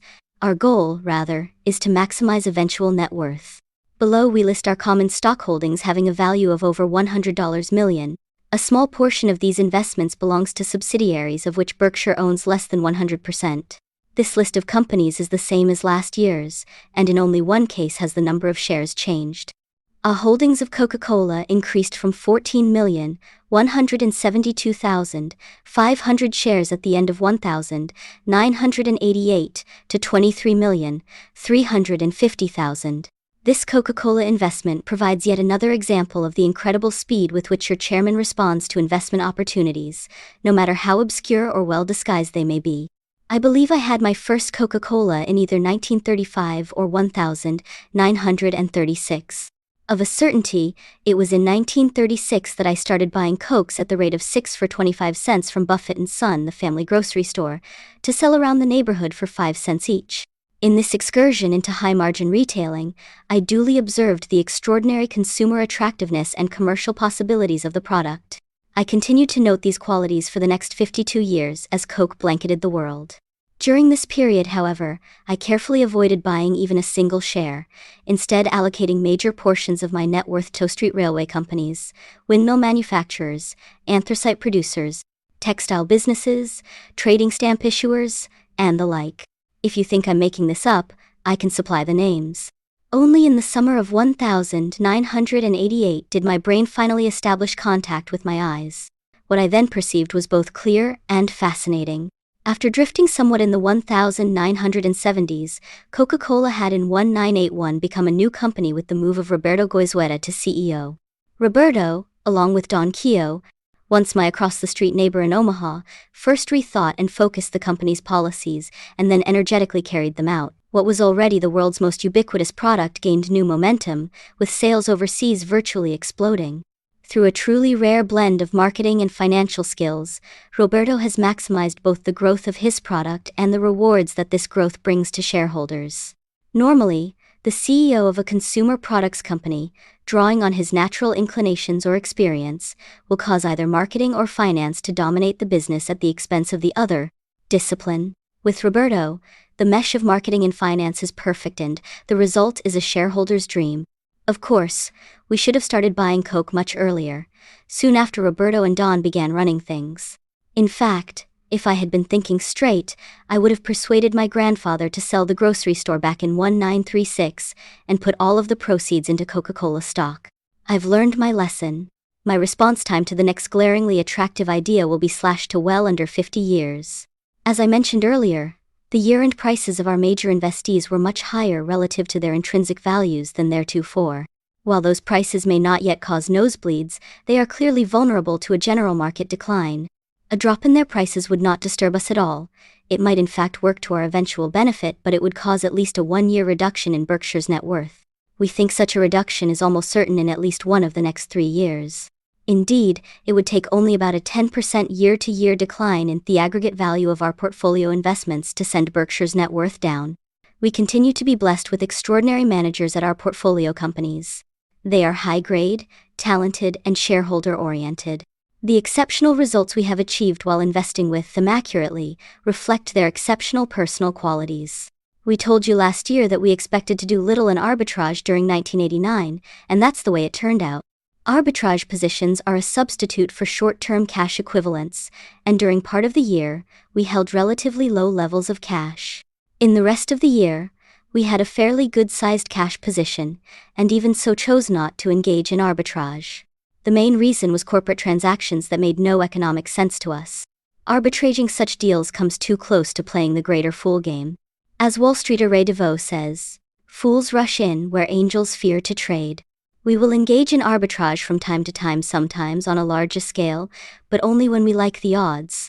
Leaving aside the 3 convertible preferreds discussed in the next section, we substantially reduced our holdings in both medium and long-term fixed income securities. In the long terms, just about our only holdings have been Washington Public Power Supply Systems, WPPSS, bonds carrying coupons ranging from low to high. During the year, we sold a number of the low coupon issues, which we originally bought at very large dice counts. Many of these issues had approximately doubled in price since we purchased them, and in addition had paid us 15% negative 17% annually, tax-free. Our prices upon sale were only slightly cheaper than typical high-grade tax-exempts then commanded. We have kept all of our high-coupon WPPSS issues. Some have been called for redemption in 1991 and 1992, and we expect the rest to be called in the early to mid-1990s. We also sold many of our medium-term tax-exempt bonds during the year. When we bought these bonds, we said we would be happy to sell them regardless of whether they were higher or lower than at our time of purchase, if something we liked better came along. Something did, and concurrently, we unloaded most of these issues at modest gains. Overall, our 1,989 profit from the sale of tax-exempt bonds was about $51 million pre-tax. The proceeds from our bond sales, along with our excess cash at the beginning of the year, and that generated later through earnings, went into the purchase of 3 convertible preferred stocks. In the first transaction, which took place in July, we purchased $600 million of the Gillette Co. preferred with an 8.75% dividend, a mandatory redemption in 10 years, and the right to convert into common at $50 per share. We next purchased $358 million of US Air Group, Incorporated, preferred stock with mandatory redemption in 10 years, a dividend of 9.14%, and the right to convert into common at $60 per share. Finally, late in the year we purchased $300 million of Champion International Corp., preferred with mandatory redemption in 10 years, a 9.14% dividend, and the right to convert into common at $38 per share. Unlike standard convertible preferred stocks, the issues we own are either non-saleable or non-convertible for considerable periods of time, and there is consequently no way we can gain from short-term price blips in the common stock. I have gone on the board of Gillette, but I am not on the board of US Air or Champion. I thoroughly enjoy the boards I am on, but can't handle any more. Gillette's business is very much the kind we like. Charlie and I think we understand the company's economics, and therefore believe we can make a reasonably intelligent guess about its future. If you haven't tried Gillette's new sensor razor, go right out and get one. However, we have no ability to forecast the economics of the investment banking business, in which we have a position through our 1,987 purchase of Salomon convertible preferred, the airline industry, or the paper industry. This does not mean that we predict a negative future for these industries. We're agnostics, not atheists. Our lack of strong convictions about these businesses, however, means that we must structure our investments in them differently from what we do when we invest in a business appearing to have splendid economic characteristics. In one major respect, however, these purchases are not different. We only want to link up with people whom we like, admire, and trust. John Gutfreund at Salomon, Coleman Mockler Jr. at Gillette, Ed Kolodny at US Air, and Andy Sigler at Champion meet this test in spades. They in turn have demonstrated some confidence in us, insisting in each case that our preferreds have unrestricted voting rights on a fully converted basis, an arrangement that is far from standard in corporate finance. In effect, they are trusting us to be intelligent owners, thinking about tomorrow instead of today, just as we are trusting them to be intelligent managers, thinking about tomorrow as well as today. The preferred stock structures we have negotiated will provide a mediocre return for us if industry economics hinder the performance of our investees, but will produce reasonably attractive results for us if they can earn a return comparable to that of American industry in general. We believe that Gillette, under Coleman's management, will far exceed that return, and believe that John, Ed, and Andy will reach it unless industry conditions are harsh. Under almost any conditions, we expect these preferreds to return us our money plus dividends. If that is all we get, though, the result will be disappointing, because we will have given up flexibility and consequently will have missed some significant opportunities that are bound to present themselves during the decade. Under that scenario, we will have obtained only a preferred stock yield during a period when the typical preferred stock will have held no appeal for us whatsoever. The only way Berkshire can achieve satisfactory results from its 4 preferred issues is to have the common stocks of the investee companies do well. Good management and at least tolerable industry conditions will be needed if that is to happen. But we believe Berkshire's investment will also help, and that the other shareholders of each investee will profit over the years ahead from our preferred stock purchase. The help will come from the fact that each company now has a major, stable, and interested shareholder, whose chairman and vice chairman have, through Berkshire's investments, indirectly committed a very large amount of their own money to these undertakings. In dealing with our investees, Charlie and I will be supportive, analytical, and objective. We recognize that we are working with experienced CEOs who are very much in command of their own businesses, but who nevertheless, at certain moments, appreciate the chance to test their thinking on someone without ties to their industry or to decisions of the past. As a group, these convertible preferreds will not produce the returns we can achieve when we find a business with wonderful economic prospects that is unappreciated by the market. Nor will the returns be as attractive as those produced when we make our favorite form of capital deployment, the acquisition of 80% or more of a fine business with a fine management. But both opportunities are rare, particularly in a size befitting our present and anticipated resources. In summation, Charlie and I feel that our preferred stock investments should produce returns moderately above those achieved by most fixed income portfolios, and that we can play a minor but enjoyable and constructive role in the investee companies. Zero coupon securities. In September, Berkshire issued $902.6 million principal amount of zero coupon convertible subordinated debentures, which are now listed on the New York Stock Exchange. Salomon Brothers handled the underwriting in superb fashion, providing us helpful advice and a flawless execution. Most bonds, of course, require regular payments of interest, usually semi-annually. A zero coupon bond, conversely, requires no current interest payments. Instead, the investor receives his yield by purchasing the security at a significant discount from maturity value. The effective interest rate is determined by the original issue price, the maturity value, and the amount of time between issuance and maturity. In our case, the bonds were issued at 314% of maturity value and are due in 15 years. For investors purchasing the bonds, that is the mathematical equivalent of a 5.5% current payment compounded semi-annually. Because we received only 44.31 cents on the dollar, our proceeds from this offering were $400 million, less about $9.5 million of offering expenses. The bonds were issued in denominations of $10,000, and each bond is convertible into 4,515 shares of Berkshire Hathaway. Because a $10,000 bond cost $4,431, this means that the conversion price was $9,815 per Berkshire share, a 15% premium to the market price then existing.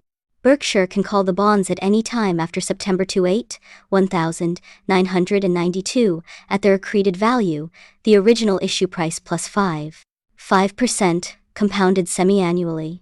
And on two specified days, September 28 of 1994 and 1999, the bondholders can require Berkshire to buy the securities at their accreted value. For tax purposes, Berkshire is entitled to deduct the 5.5% interest accrual each year, even though we make no payments to the bondholders. Thus, the net effect to us, resulting from the reduced taxes, is positive cash flow. That is a very significant benefit. Some unknowable variables prevent us from calculating our exact effective rate of interest, but under all circumstances it will be well below 5.5%. There is meanwhile a symmetry to the tax law. Any taxable holder of the bonds must pay tax each year on the 5.5% interest, even though he receives no cash.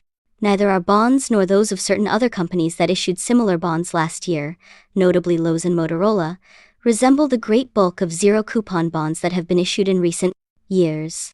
Of these, Charlie and I have been, and will continue to be, outspoken critics. As I will later explain, such bonds have often been used in the most deceptive of ways and with deadly consequences to investors. But, before we tackle that subject, let's travel back to Eden, to a time when the apple had not yet been bitten. If you're my age, you bought your first zero-coupon bonds during World War II, by purchasing the famous Series E U.S. Savings Bond, the most widely sold bond issue in history. After the war, these bonds were held by 1 out of 2 U.S. households. Nobody, of course, called the Series E a zero-coupon bond, a term in fact that I doubt had been invented. But that's precisely what the Series E was. These bonds came in denominations as small as $18.75. That amount purchased a $25 obligation of the United States government, due in 10 years. Terms that gave the buyer a compounded annual return of 2.9%. At the time, this was an attractive offer. The 2.9% rate was higher than that generally available on government bonds, and the holder faced no market fluctuation risk, since he could at any time cash in his bonds with only a minor reduction in interest. A second form of zero-coupon U.S. Treasury issue, also benign and useful, surfaced in the last decade. One problem with a normal bond is that even though it pays a given interest rate, say 10%, the holder cannot be assured that a compounded 10% return will be realized. For that rate to materialize, each semi-annual coupon must be reinvested at 10% as it is received.